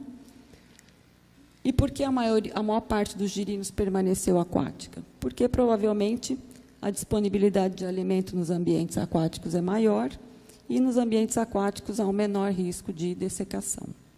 Já para a Leptodactylide, a história foi diferente. Tá? Houve uma correlação forte entre o local de desova e de desenvolvimento dos girinos. Espécies com desovas aquáticas, geralmente os girinos aquáticos. Uma vez que surge o modo reprodutivo de desova terrestre, geralmente os girinos são terrestres também. Então, a história evolutiva, né, dessa família, diversos clados dessa família, evoluíram em ambientes abertos, muito sazonais, em relação às chuvas, e surgiram essas adaptações, ninho de espuma, câmaras subterrâneas, larvas terrestres, como uma forma de sobreviver a esses períodos de estiagem. Então, o que a gente pôde concluir, de uma forma geral, é que as pressões seletivas que levaram à evolução de modos reprodutivos terrestres são diferentes para cada linhagem, de acordo com a história evolutiva de cada linhagem. Então, não necessariamente a mesma pressão, por exemplo, predação no ambiente aquático, levou à evolução dos diferentes modos reprodutivos e modos terrestres. Né? E as pressões seletivas parecem ser, de fato, diferentes nos diferentes ciclos de vida, e isso também leva a uma maior diversidade nos modos reprodutivos. Outra coisa que a gente encontrou é que as desovas terrestres foram correlacionadas com amplexos escondidos. Olhando os testículos da família Ílide, para as espécies que têm amplexo exposto, a média do tamanho do testículo foi maior, mas o que chamou a atenção é que a variância no tamanho do testículo foi bem grande. Já nas espécies que têm desova escondida, geralmente os testículos são bem menores. Então, apesar de não termos testado formalmente, né, com métodos comparativos, que a seleção sexual levou à evolução de modos terrestres, por falta de mais dados de tamanho de testículos e outros dados de história natural que a gente precisava, a gente sugere que a seleção intrassexual seria uma das forças seletivas, não a única, tá, gente? Poderia ser uma força seletiva levando à evolução dos modos mais terrestres. A minha aluna Natália Salles, que deve estar por aqui, ela está fazendo doutorado com o sistema de acasalamento e poliandria na família Ílide, e como Tatá e a Denise falaram, ela está fazendo um esforço grande para coletar mais dados de tamanho de testículos em ilídeos nas diferentes coleções. E, de fato, a gente tem esbarrado nesse problema de curadores que não querem muito que a gente abra os bichos para medir os testículos, né? A gente também procura fazer só uma incisão lateral, retirar só um dos testículos, né, para fazer histologia. Também estamos estudando os espermatozoides. Então, as coleções realmente são uma grande fonte de informações de história natural. Então, como a Denise já disse, o Tatá também já disse, nós temos métodos e ferramentas de análise super high-techs hoje em dia, super complexo, todos os dias sai um novo pacote, um novo método de análise, gente bambambam no R, que dá pirueta, cambalhota, mas, gente, nada disso adianta se não tiver dados de história natural. Tá? né? Então, a ausência de dados de história natural impede os avanços e os testes de hipóteses em evolução, em ecologia, em conservação, né, nas diferentes áreas. Como publicar dados de história natural em revistas de maior impacto? Porque, né, trabalhos mais descritivos e de história natural, a gente tem dificuldade de publicar, porque só são aceitos em revistas de menor impacto. E isso tem desviado a atenção dos pesquisadores, desestimulado os pesquisadores e os alunos a fazer trabalho com história natural. Todo mundo quer fazer molecular, modelagem, né? E a gente está se esquecendo da história natural, que é a base de tudo, né? Então, eu vou dar um exemplo rapidinho, como a gente pode fazer um trabalho de história natural, publicar numa revista de alto impacto. A Angelé Valência Aguilar, tem um nome difícil de falar, né? Angelé Anne, minha aluna de doutorado também, deve estar por aqui, está fazendo um trabalho bonito no doutorado, estudando cuidado parental e sistema de acasalamento em Alino-Batraquium Capelei, no norte do Mato Grosso, quase divisa com o Pará, lá no arco do desmatamento. E também, já foi dito aqui antes, coletar dados de história natural requer um esforço imenso de trabalho de campo. E ela ficou muito tempo, ficou morando lá, meses, para coletar dados detalhados de comportamento de corte, acasalamento e cuidado parental dessa espécie. Aqui, só para mostrar para vocês, ela também coletou tecidos para fazer análise de paternidade, e encontrou que, na maioria das espécies, os pais, as desovas, pertencem ao macho que está cuidando, né? Mas, em alguns casos, em 11% dos machos analisados, ela encontrou que o macho, uma das desovas, ou pelo menos duas ou nenhuma, pertence àquele macho. E aí a gente levantou uma pergunta: será que esse macho está usando isso para atrair mais fêmeas? Porque parece que as fêmeas escolhem os machos de acordo com quanto maior o número de desovas nas folhas. Mas isso fica para os episódios, né, da série, os novos episódios da série, nos próximos capítulos. Só mostrar rapidinho. Então, fazendo um levantamento rápido, bem porco, no Web of Science, para as espécies mais vagabundas, mais comuns que a gente tem, né? Fiz a Lemos Cuvier e encontrei 59 trabalhos, que eu dividi em 7 áreas, 7 categorias. Dendropsophis minutus, 43 em 10 categorias.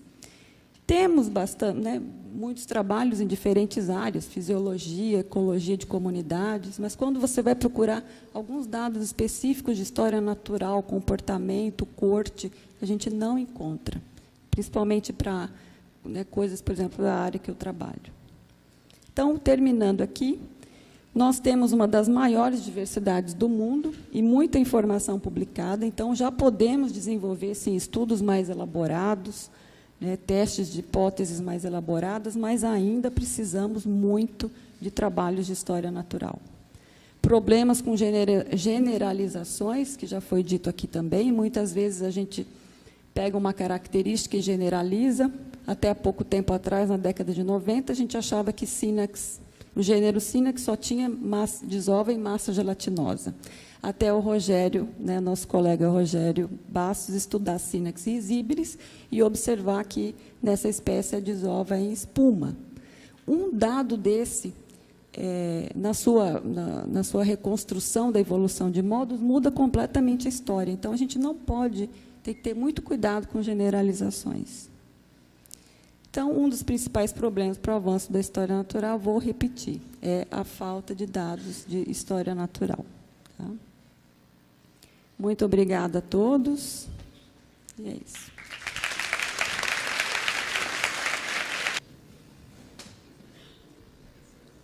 Boa tarde, gente. Então, dando continuidade ao simpósio, eu vou falar um pouquinho da importância da história natural para estudos de macroevolução, focando em répteis e anfíbios, mas, na verdade, o que eu vou falar aqui serve para qualquer estudo de macroevolução.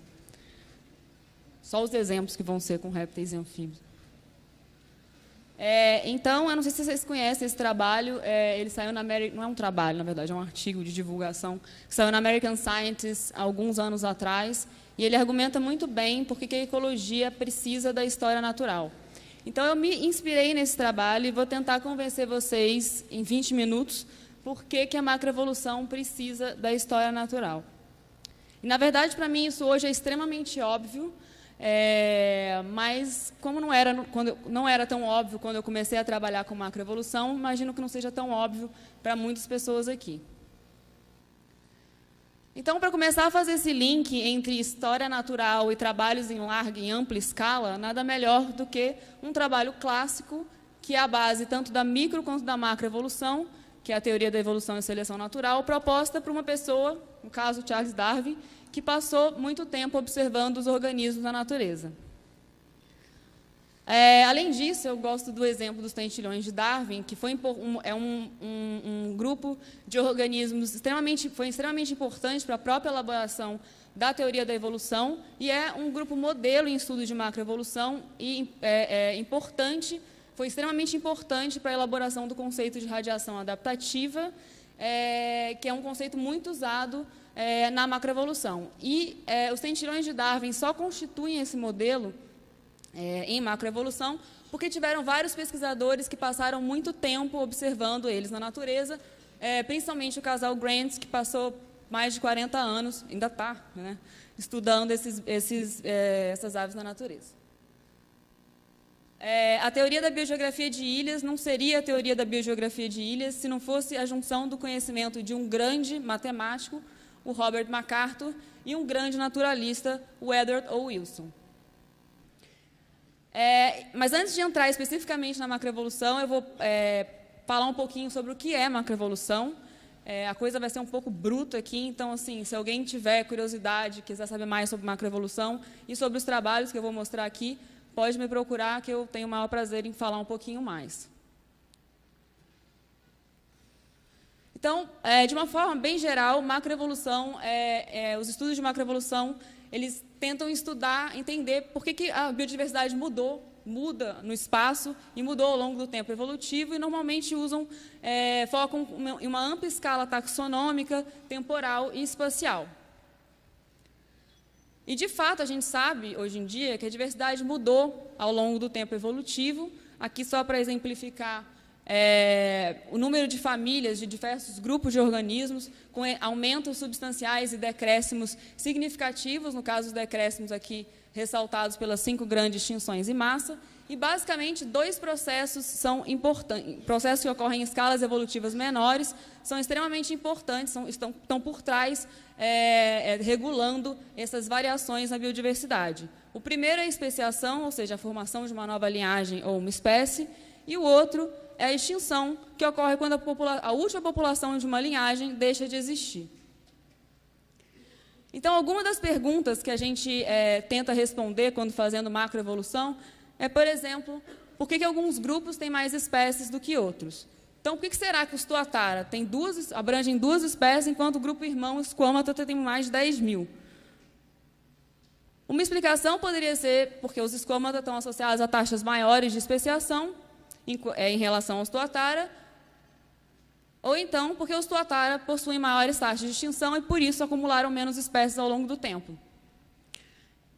A gente normalmente vai além disso e tenta buscar entender por que esses grupos têm maiores taxas de especiação. Talvez isso esteja relacionado com algum aspecto ecológico particular daquele grupo, ou porque eles ocorram numa determinada área que proporciona amplas oportunidades para que novas espécies sejam geradas. Uma outra pergunta é por que alguns grupos têm uma variação morfológica muito maior do que outros. E normalmente não, mas isso pode estar relacionado com uma taxa de evolução morfológica maior nesses grupos. E só para exemplificar isso aqui, é um trabalho do Dan Hrabowski, em que ele mostra que 2 grupos relacionados, lerista e quitonotus, lá da Austrália, têm taxas extremamente diferentes. Quitonotus com taxas bem menores e os leristas com taxas bem maiores, e que, de fato, faz sentido, dado a diversidade de redução e tamanho de membro que os leristas têm. E, só para usar essa figura de exemplo, sempre que tiver esses gráficos, essas filogenias coloridas, as cores mais quentes são sempre taxas maiores. E, por fim, será que a dinâmica de diversificação, ou seja, de espécies ou morfológica, difere nas diferentes regiões geográficas? E essa pergunta surge quando a gente olha os diferentes padrões de distribuição dos diferentes grupos, por exemplo, os lagartos com riqueza altíssima na Austrália, que não ocorre para serpentes, o que sugere que talvez a dinâmica de diversificação desses grupos seja diferente nessa região. Mas, independente da pergunta que a gente quer fazer, quando a gente trabalha com macroevolução, a gente precisa de informação histórica para responder essas perguntas e estudar a dinâmica de diversificação dos organismos. E a gente pode fazer isso usando o registro fóssil ou as filogenias moleculares. Especificamente para répteis e anfíbios, o registro fóssil é considerado incompleto para trabalhar num framework macroevolutivo. Então, o que a gente faz é usar as filogenias moleculares. Então, os exemplos que eu vou mostrar aqui são basicamente estudos que utilizam filogenias moleculares. Então, usando essas filogenias moleculares, a gente pode estimar as taxas de especiação. Em teoria, a extinção, mas já tem vários trabalhos mostrando que, infelizmente, as filogenias moleculares não são capazes de estimar tão bem a extinção assim. E também as taxas de evolução de traits, como de morfologia, taxas de evolução climática, coisas do tipo. Aqui só um exemplo de uma filogenia da família Viperidae, em que a gente estimou as taxas de evolução morfológica. E, basicamente, o que essa filogenia, o que essa figura está mostrando é que o acúmulo de variação morfológica foi muito maior no início da radiação dos viperídeos em comparação com o presente. Usando as filogenias, a gente também pode comparar, testar a hipótese de correlação entre, por exemplo, a variação na taxa de especiação em relação à temperatura, o que foi encontrado aqui para esse trabalho com anfíbios. Mas que tipo de informação de história natural a gente utiliza em estudos de macroevolução? A gente pode utilizar dados direto da fonte, indo na coleção, abrindo os bichos quando possível, para caracterizar a dieta, modos reprodutivos ou o que vier na cabeça. Medindo também, frequentemente a gente vai nas coleções medir as espécies, basicamente quando a gente trabalha com um número palpável de espécies, que varia muito o número de espécies que a gente trabalha. A gente pode usar também trabalhos em que já fizeram esse trabalho para a gente. Por exemplo, se eu quiser estudar macroevolução em pseudoboine, eu poderia usar esse trabalho que foi originado do mestrado da MA, em que existem informações vários aspectos da história natural do pseudoboine estão descritos aqui, então isso facilita o trabalho bastante. Só que esse tipo de trabalho ainda é muito raro. Então, basicamente, frequentemente, o que a gente faz é sair catando informação de história natural que está espalhada na literatura e construir a nossa própria base de dados para poder responder as questões que a gente quer. E como que a gente usa essas informações de história natural em estudos de macroevolução? Primeiro, a gente pode usar, aliás, frequentemente a gente usa, para elaborar nossas próprias perguntas ou hipóteses que a gente queira testar. Só para exemplificar um exemplo é bom.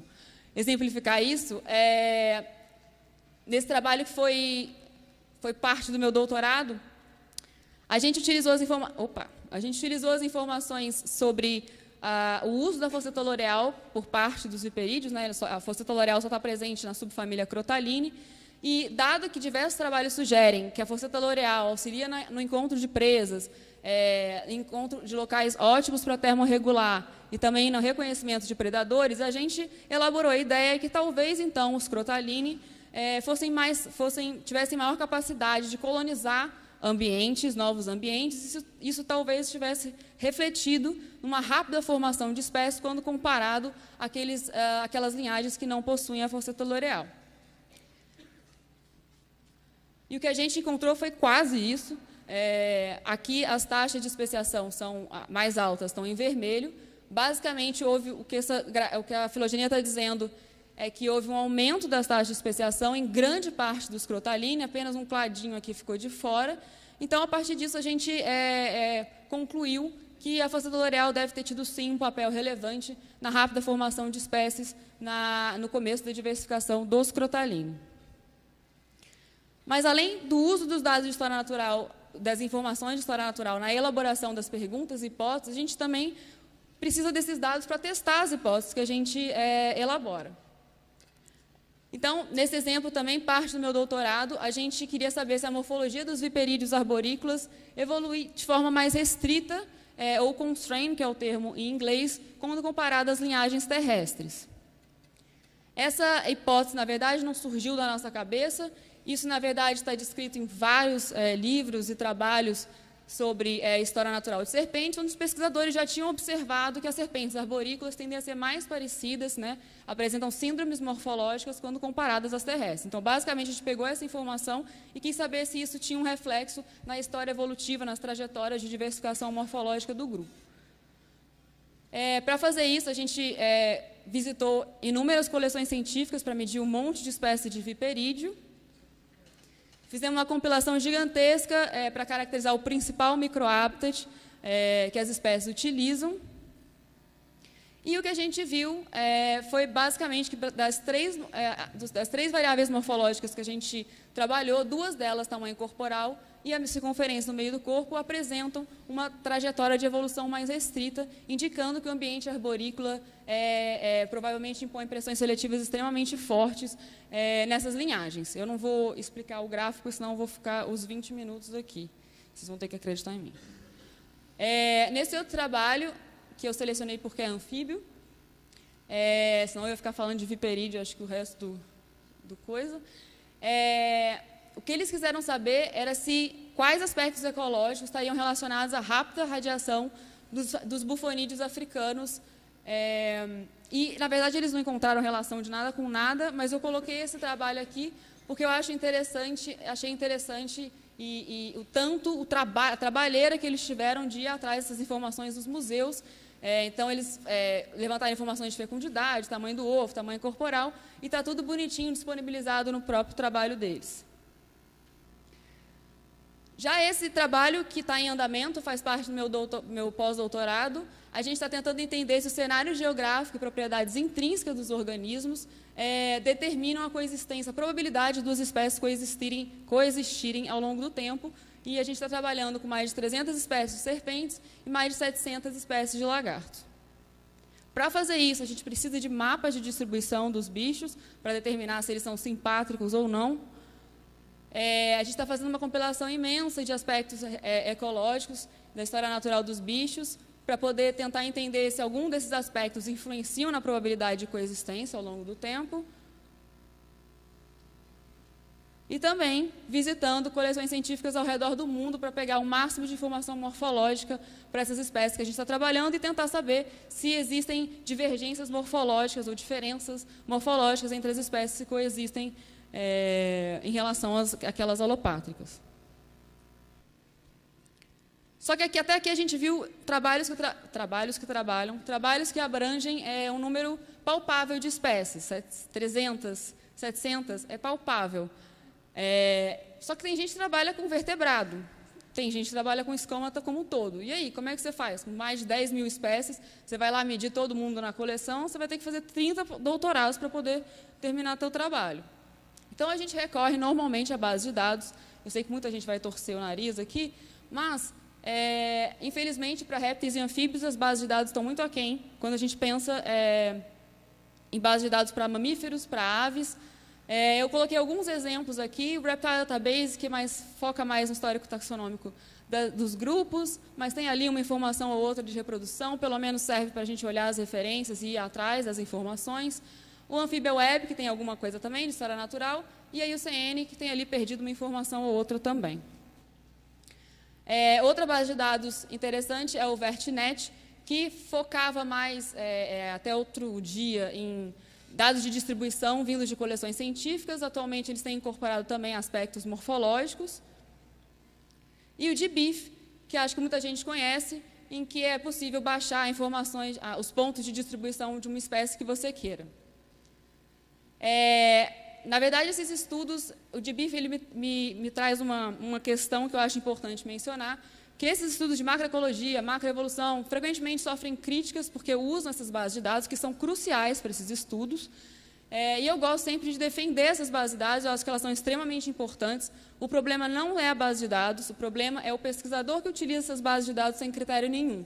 Então, sempre quando a gente utiliza essas bases de dados, não dá para simplesmente baixar uma informação, fingir que ela está perfeita e rodar uma análise. Tem que ter toda uma curadoria dessas informações.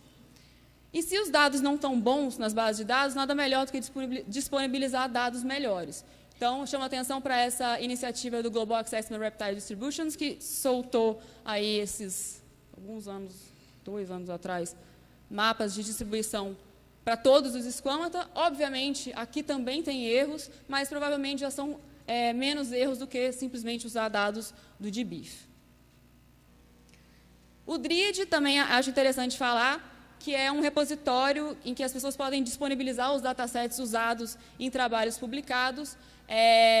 Muitas revistas exigem, hoje em dia, que o pesquisador disponibilize esses dados em repositórios como esse.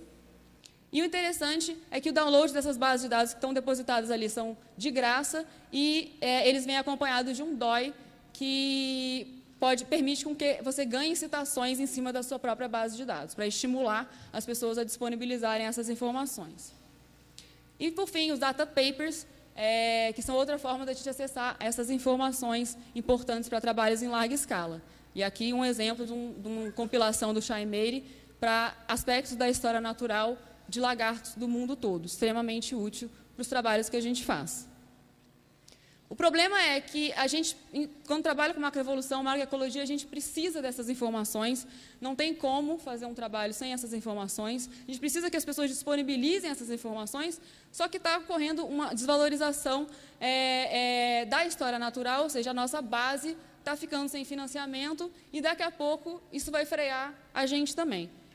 Então, na verdade, isso é um problema que vem sendo detectado por pesquisadores do mundo inteiro já tem um tempo, e as pessoas já estão se preocupando com isso já tem um tempo. Aqui eu botei uma compilação de alguns dos trabalhos que eu li sobre isso. Eu tive o prazer de assistir um simpósio no Evolution em 2017, que focou nessa questão. Era um simpósio como esse, inteiramente dedicado à história natural, e, basicamente, eles levantaram algumas questões do porquê da desvalorização da história natural e propuseram algumas formas de tentar frear essa desaceleração. Então, algumas dessas formas, dessas propostas, abrangem... eu tirei tanto desse simpósio quanto dos trabalhos que eu li. Vou passar rapidinho por elas aqui. A primeira é que a gente precisa citar, em trabalhos de ampla escala, a gente precisa citar os trabalhos de história natural. Pode parecer óbvio para algumas pessoas, mas o que tem de trabalho de macro coisas, parecendo que a informação de história natural apareceu por geração espontânea, é enorme. É importante incluir os apêndices com as informações que a gente utilizou sobre a história natural, ou seja, para mostrar tanto a trabalheira que foi, juntar tudo isso numa mesma base de dados, quanto também para dar crédito a quem publicou essa informação. Infelizmente, quando a gente coloca no apêndice, não conta a citação para o pesquisador, mas também não tem espaço na revista e é uma questão. Colaborações. Importantíssimo colaborar com aquelas pessoas que fazem estudos de história natural, porque a gente ganha com o conhecimento único dessas pessoas e também aumenta a visibilidade do trabalho delas. Sessão e periódicos de alto impacto dedicados à história natural são uma forma também de ajudar a aumentar a visibilidade desses trabalhos. Na verdade, tanto a Ecology quanto a American Naturalist já têm sessões específicas para publicação de notas de história natural e foram criadas justamente para ajudar nesse problema. É importante sempre falar sobre história natural e o impacto na sua pesquisa, que é exatamente o que a gente está fazendo aqui, e também compartilhar os dados, tanto as pessoas que fazem história natural, quanto a gente que usa e compila tudo numa base de dados. É importante que a gente disponibilize isso, porque quanto mais as pessoas que não fazem história natural usarem esses dados, mais valor esses dados vão ganhar. Então, eu termino aqui e deixo uma frase do Harry, que eu acho que representa tudo que eu penso e provavelmente compartilho com muitas pessoas aqui. E é isso. Obrigada. Ô, gente, eu queria, rapidamente, eu vou correr, porque eu acho que o mais legal desse simpósio vai ser abrir a discussão e a gente conversar sobre as questões que a gente já levantou aqui e ouvir as perguntas de vocês, as dúvidas de vocês, tá bom? Então, assim, o título é enorme da minha apresentação, mas a apresentação é bem pequenininha, vocês vão ver. Com relação à conservação, eu acho que, na verdade, é até meio óbvio, né, que a gente precisa conhecer, acho que até já foram mostradas argumentos ótimos aqui, de que a gente precisa conhecer para poder conservar. Mas eu queria chamar a atenção, isso aqui é uma ficha, que é o que a gente usa para fazer a avaliação de espécies ameaçadas, igual às fichas que estão nesse livro aqui, que acabou de sair no ano passado, né? E vocês vão ver, aqui é a ficha em Word, eu usei esse exemplo aqui, da jararaquilhoa, tem uma série de informações que a gente usa, desde sinonimia, etc., parará, mas o que eu quero chamar a atenção é que tem uma parte aqui muito importante, que é a parte de hábitat e ecologia.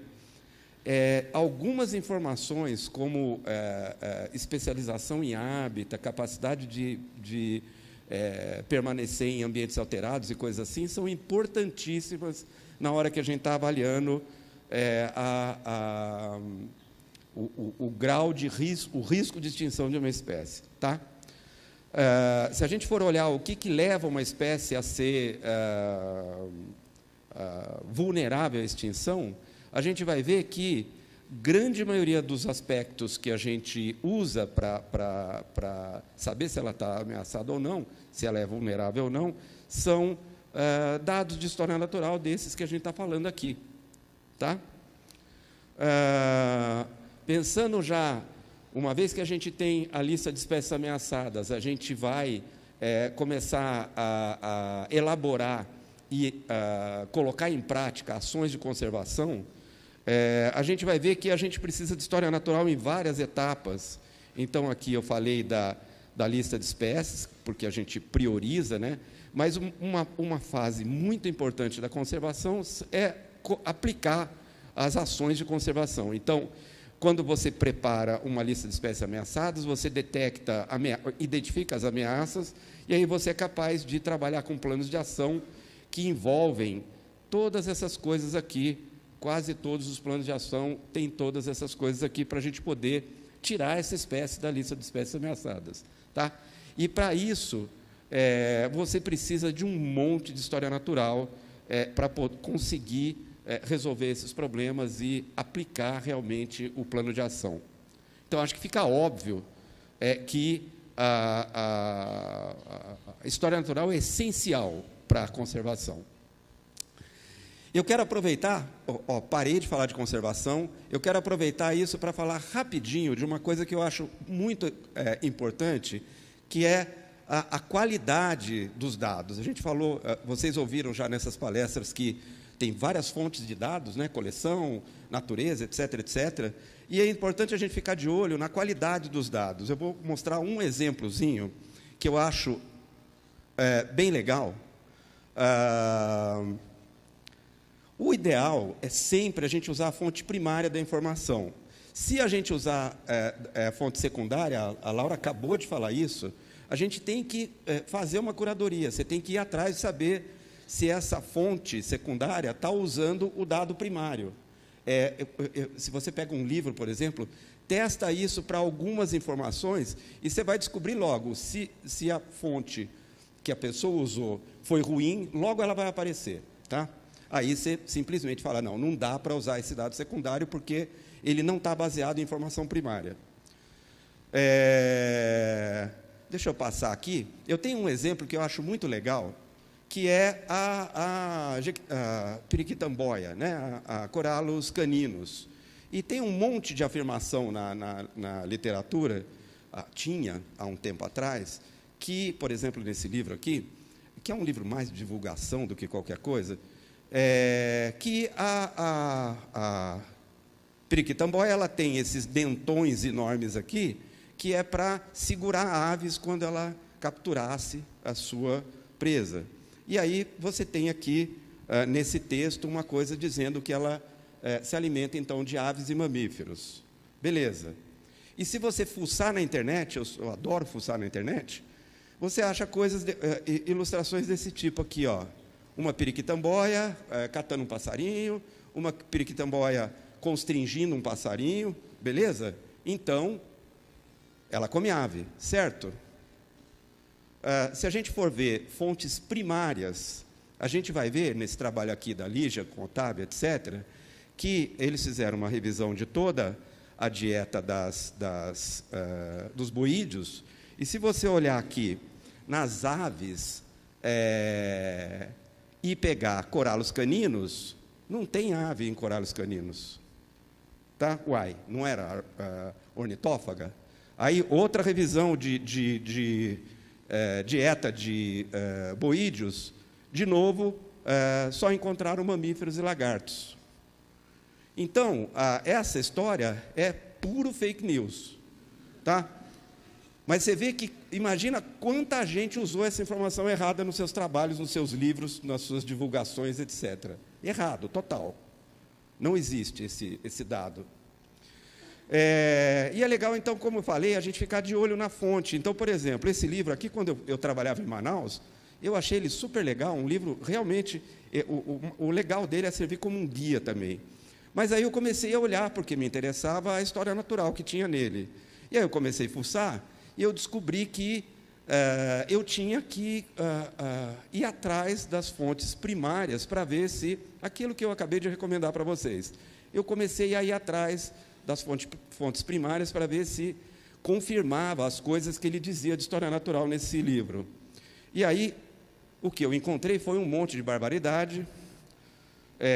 Eu até me comuniquei com o autor para falar que eu ia publicar uma crítica sobre o livro dele. Ele me agradeceu. E eu publiquei uma resenha. É uma pena que a gente só publica resenha quando a gente não gosta do trabalho, né? Quando a gente tem crítica. Né? Eu tenho que fazer essa crítica a mim mesmo. E eu achei um monte de informação errada, e eu fui, numa resenha no Herpetological Review, uma a uma eu fui corrigindo, falando, olha, isso não é assim, isso é assado, citando trabalhos, indo nas fontes primárias e citando os trabalhos. O legal é que ele publicou a segunda edição há 3, 4 anos atrás, e gentilmente me mandou essa nova edição, e tudo que estava errado ele corrigiu. Tá? E esse livro é excelente. Recomendo para quem trabalha na Amazônia, é super legal. E, por último, eu queria mostrar aqui, falar de história natural. A gente geralmente fala que a história natural é pouco citada. Eu vou mostrar uma exceção aqui. O trabalho de história natural da minha tese de doutorado, que foi publicado nessa revista aqui, ela tem 508 citações. Tá? Então, quando a história natural é boa, bem feita, feita com dado primário, etc., ela é super citada. Tá? Bom, e por último, eu queria dizer que a maioria, menos a Laura, que é novinha, das pessoas que falaram aqui hoje, tiveram a grande sorte, eu falo que a gente é privilegiado, de ter crescido academicamente, tendo a influência do Ivan Sazima, tá? Que, para mim, é o grande naturalista. Aqui ele está dando aula num curso de História Natural que eu e a Laura organizamos. E, por fim, queria dizer que, na verdade, esse simpósio eu e a Laura que bolamos e organizamos juntos, tá bom? Então, era isso, obrigado. E agora eu vou chamar os palestrantes para a mesa para a gente discutir entre a gente, discutir com a plateia sobre a importância da história natural, tá bom?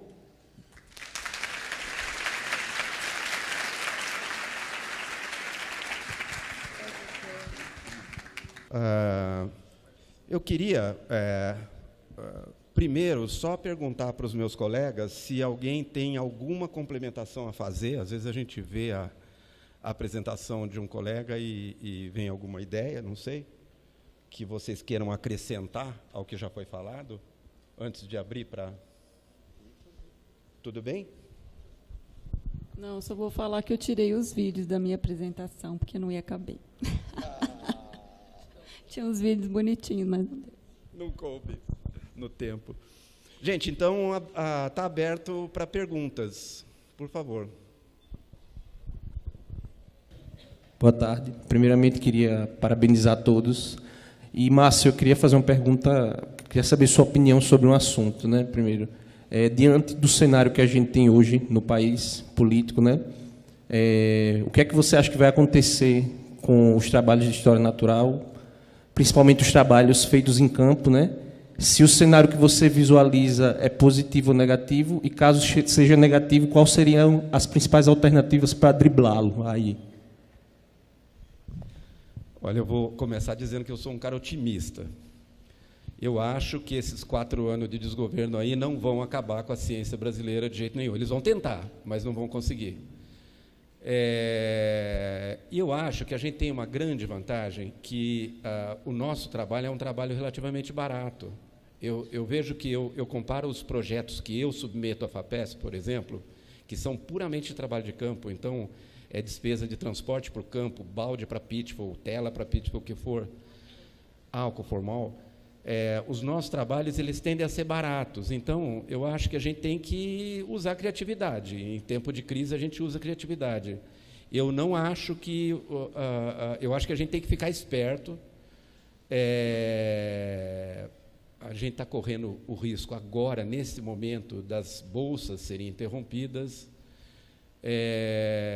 e tentar achar formas de continuar fazendo o nosso trabalho, apesar desse governo. Mas eu sou otimista, então acho que tem gente que deve achar coisas muito piores do que eu acho. Alguém mais quer falar sobre essa pergunta? Quer? Um problema que eu vejo é essa fuga de cérebros que a gente está tendo, né? Então, eu acho que nós vamos sobreviver, sim. Temos pesquisadores já formados, estabelecidos aqui, trabalhando aqui, mas a gente também tem muitos jovens pesquisadores, muita gente terminando, né, os seus doutorados e indo embora do país, procurando outra alternativa, ou até tentando mudar de profissão. E estamos podemos estar perdendo grandes cérebros nesse processo. Esse é um problema que eu vejo.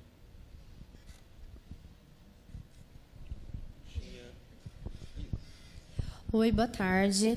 A minha pergunta é um pouquinho mais específica, vai para a Cíntia.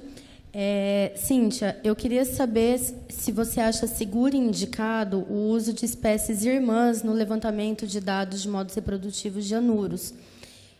Eu tive esse problema no meu mestrado, né, de fazer o levantamento, então eu acabei utilizando as espécies irmãs. Queria saber a sua opinião sobre essa metodologia e se tem alguma outra saída, porque como é um grupo muito diverso, né, pode ter esse risco. Deixa eu ver se eu entendi. Você precisava de um dado para uma determinada espécie, e aí você usou o dado da espécie irmã, tipo, eu acho que essa espécie também faz isso. Vai na filogenia, né? Daí...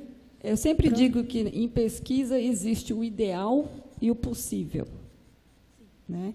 Então, como muitos aqui deram vários exemplos, como a Laura, usar esses bancos de dados que não são perfeitos, mas aí você tem que ter um critério. Então, isso é para tudo.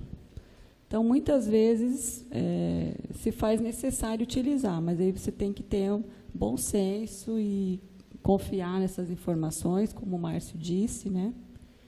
Às vezes é perigoso, sim, porque, como eu citei o caso da Synax risibilis, né? Quase todas as espécies de Synax têm desove massa gelatinosa. Aí tem uma ali que foge da regra. Mas isso também faz parte, correr esse tipo de risco. Rosana, eu acrescentaria que eu já fiz isso também, e eu acho que é mais legal a gente fazer isso, usar a informação da espécie irmã e fazer o trabalho, e incluir aquela espécie no trabalho. Se, por acaso, descobrir que, por exemplo, o bicho faz ninho de espuma, por exemplo, como a Synax lá, isso o trabalho vai ser corrigido, você pode até depois rodar de novo a análise, sei lá, mas, de qualquer modo, acho que a gente não devia perder a oportunidade de usar essa informação. Eu não sei muito, não. Não sei se eu concordo com isso, na verdade. Acho que depende da quantidade de informação que você vai extrapolar para a espécie irmã, porque se existe um processo ali de divergência entre as espécies irmãs ligado a esse caractere que você está assumindo que possui sinal filogenético, vai danar tudo. Então, mas eu não sei muito como resolver também.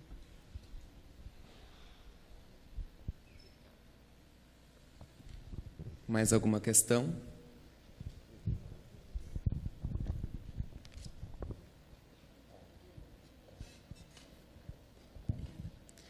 A minha pergunta também é um pouco mais específica para a Cíntia. Eu não trabalho com sapinhos, eu não entendo grandes coisas, mas achei bastante interessante o trabalho. E eu só queria perguntar, porque essa questão que você avaliou da massa, do testículo, e correlacionar isso com a poliandria e o local, né, onde ocorre os amplexos, enfim. Eu queria saber se tem já estudos que avaliam, correlacionam, né, a massa do testículo com a produção de hormônio mesmo, né? Porque, uma vez que existe a poliandria, acredito que deve existir uma agressividade maior entre esses machos, essas competições que você mencionou, e se haveria essa associação entre a massa do testículo e a produção de testosterona, enfim, sei lá, né, algum hormônio que pudesse estar associado com isso. Como você se chama? Karina. Oi, Karina. Um outro problema, o conhecimento hormonal, né, da reprodução de anúrios. Muito poucos trabalhos. Eu me lembro de cabeça agora um trabalho dos anos 90, Sharon Emerson, eu acho, 1997, onde ela fez esse trabalho analisando a quantidade, a produção de testosterona, tamanho de testículo, ocorrência de poliandria, não encontrou correlação com testosterona. Obrigada.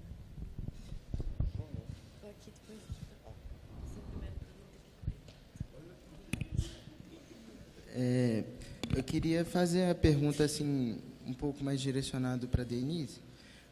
Na sua apresentação, no momento que você falou sobre a dispersão dos anfíbios entre, por exemplo, ambientes abertos e ambientes de mata, lá na coleção lá da PUC Minas, a gente sempre entra numa discussão sobre as espécies endêmicas em áreas de transição e ecótonos. Por exemplo, um aplastodiscus que seja endêmico ali da Mata Atlântica, se eu encontrar ele ali na transição, na área do Cerrado. O que vai me colocar, por exemplo, nessa área que aquele bicho é endêmico de um ou outro?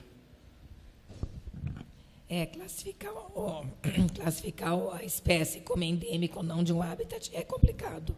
Não é uma coisa simples. A gente tem alguns trabalhos orientados meus nos campos sulinos não, no floresta ombrófila mista.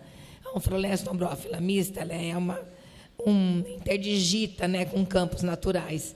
Então, a gente analisou a fauna, tentou classificar, é um trabalho com o Carlos Eduardo Conte, o Cadu Conte, tentou classificar espécie de floresta, espécie de campo, espécie de transição. Né? A gente consegue classificar, mas depende do critério. Se está reproduzindo na floresta, está reproduzindo em área aberta, está reproduzindo na zona de transição. Isso dá uma classificação. Agora, usar o habitat. Se for um bicho de área aberta, pode usar a floresta como refúgio ou para forragear, mas não vai se reproduzir lá. Então, tudo isso depende do critério que você está utilizando. Isso tem que estar muito claro no trabalho. Eu vou considerar reprodução, que foi o exemplo que eu dei, foi com reprodução. Né? Eu vou considerar a área de forrageamento, vou considerar refúgio, abrigo, né, na estação seca. Né? Então, isso é bastante complicado. Agora, um critério de você que eu escolheria, eu pessoalmente, seria reprodução, porque isso é o que mantém a população ali. Tá? Então, se você tem vez, ela está se reproduzindo ali, é um caminho.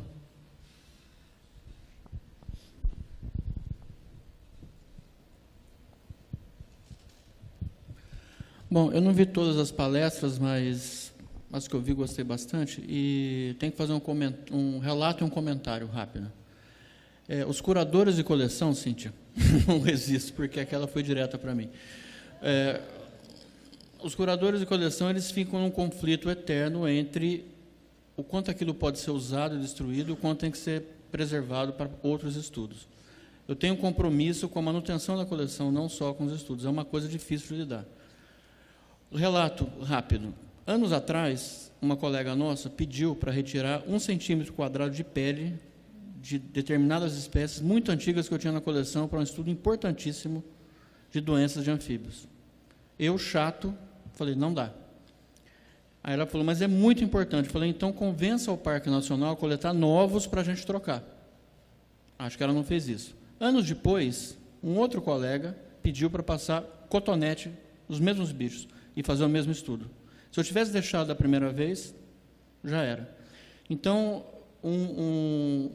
num congresso recente na Argentina, que você estava presente, o Márcio, se não me engano, teve um simpósio sobre coleções científicas, onde uma colega nossa disse, como boa argentina que era, que só sai de uma empanada o que se colocou dentro. Só sai de uma empanada o que se colocou dentro. Então, eu quero dizer o seguinte, é preciso que vocês ajudem as coleções a aumentarem também. Não dá para sempre pedir para abrir bicho, tirar testículo, isso, claro, você tirou vários, mas isso, aquilo, mas vocês têm que ajudar as coleções, porque isso é uma via de mão dupla. Porque se eu autorizar a fazer tudo o que me pedem, eu garanto para você que a coleção acaba em alguns meses. Porque os pedidos são monstruosos o tempo todo. Tá? Era isso que eu queria dizer. Vou fazer uma réplica. Não, Júnior, você foi dos mais generosos. Não foi uma indireta para você. E eu entendo, sim, a posição dos curadores. Eu acho que é um problema mesmo, estraga os bichos abrir, né? Não foi mesmo uma indireta. Agora que eu sair daqui, eu vou me ajoelhar e agradecer. Que você foi um dos mais bacanas com a minha aluna lá no Museu Nacional do Rio. Te agradeço aqui pessoalmente. Eu acrescentarei que tem curadores e curadores. Sem mais comentários. Oi.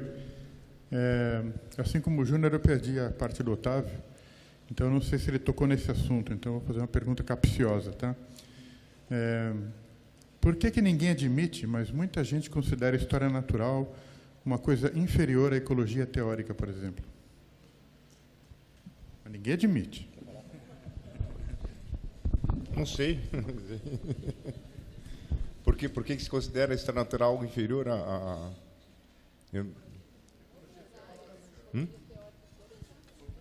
A ecologia como um todo, né? Quer dizer, parece que qualquer título que tem ecologia no título já ganha uns pontos, mas se tem história natural, é visto como secundário, sei lá.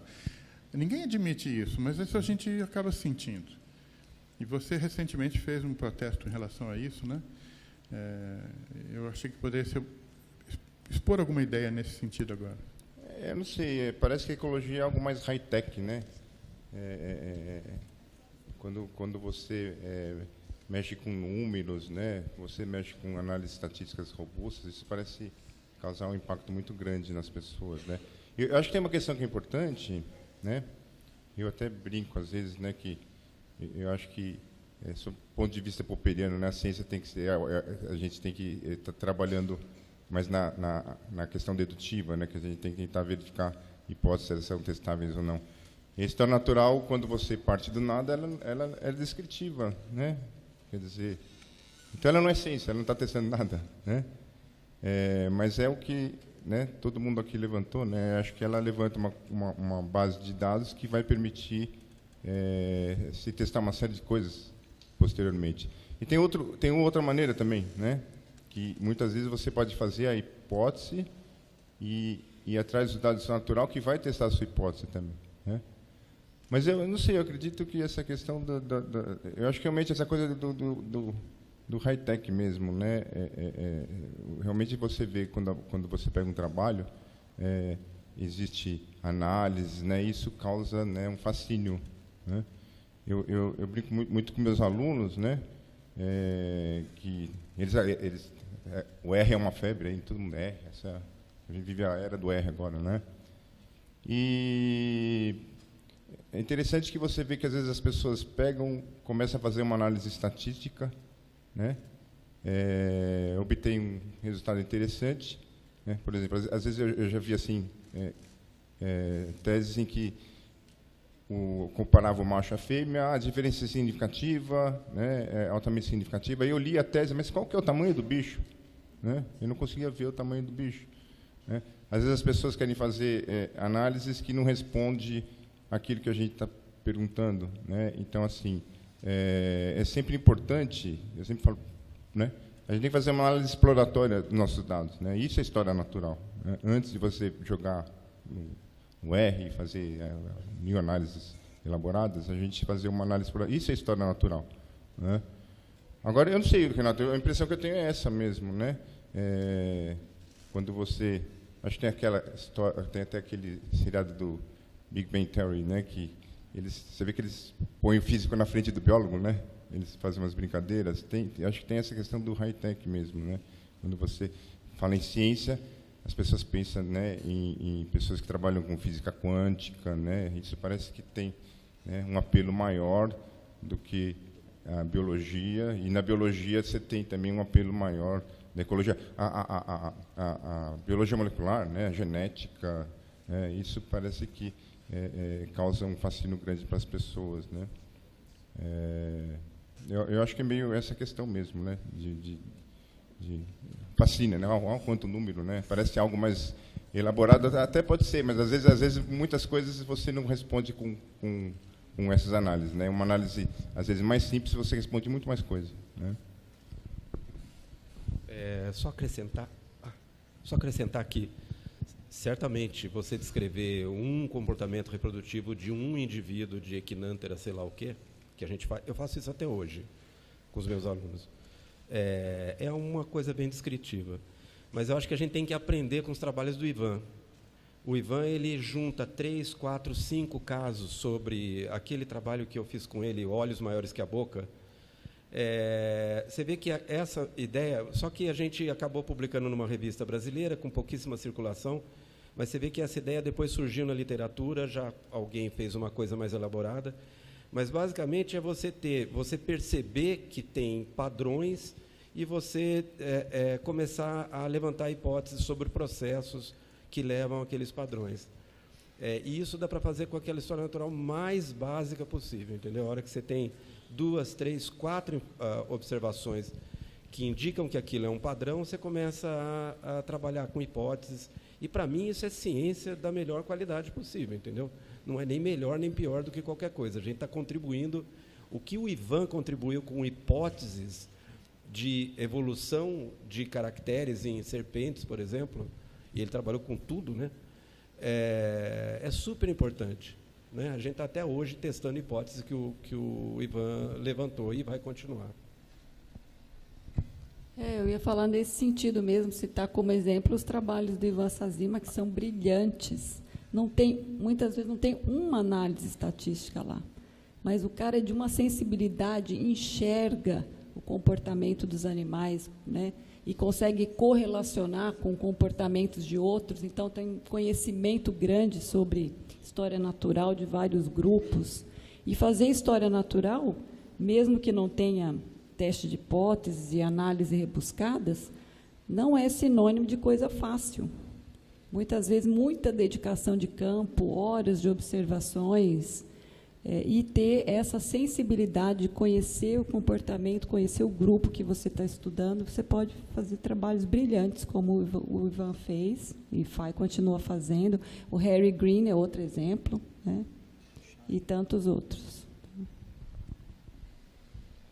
Só falar uma coisa, eu acho que esse apego ao teste de hipótese que tem por aí acaba inibindo os trabalhos descritivos. Isso acontece, inclusive, na macroevolução. Existe até um conceito que alguém publicou aí esses tempos, que era história natural filogenética, porque macroevolução também é, de certa forma, uma história natural, uma vez que você fica procurando padrões.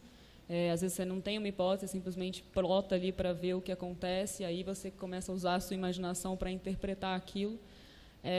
E só para dar um exemplo, na disciplina foi muito, muito bonito levar os alunos para o campo sem eles terem nenhum objetivo pronto para cumprir. Era simplesmente vai, observa tudo que você quiser, acha aí uma coisa interessante que você acha que é interessante e depois conta para a gente. Era o trabalho final deles. Tem um grupo aí, inclusive, que está elaborando uma nota de história natural de Apostolepse que surgiu disso daí. E a quantidade de hipóteses que foram levantadas para explicar as coisas que eles observaram foi incrível, assim. Então, não tem por que enfiar teste de hipótese o tempo inteiro. Acho que vou ser um pouco polêmica, que eu vejo duas coisas, uma dicotomia assim, que a gente precisa unir. Uma é a história natural, como a Laura acabou de falar. Faz sem objetivo, observa, super válido, super importante. Você vai com a mente aberta, você vai conseguir coisas importantes, informações importantíssimas. A outra é a gente dar o devido respeito à história natural. A gente. Então, eu tenho uma hipótese. Eu tenho uma observação legal, eu preciso de mais. Por quê? Porque uma observação anedótica pode mudar a história do grupo. Ou pode ser uma coisa espúria, que não representa o comportamento, não representa a história natural daquela espécie. Então, precisa, sim, tentar pensar no N. Coisa chata de ecólogo, mas é ciência. Né? E colocar, na medida do possível, hipóteses. Eu acho que é uma questão da gente respeitar a história natural. Não é chatice de ecólogo. Minha opinião. Lamentavelmente, acabou o tempo para as perguntas.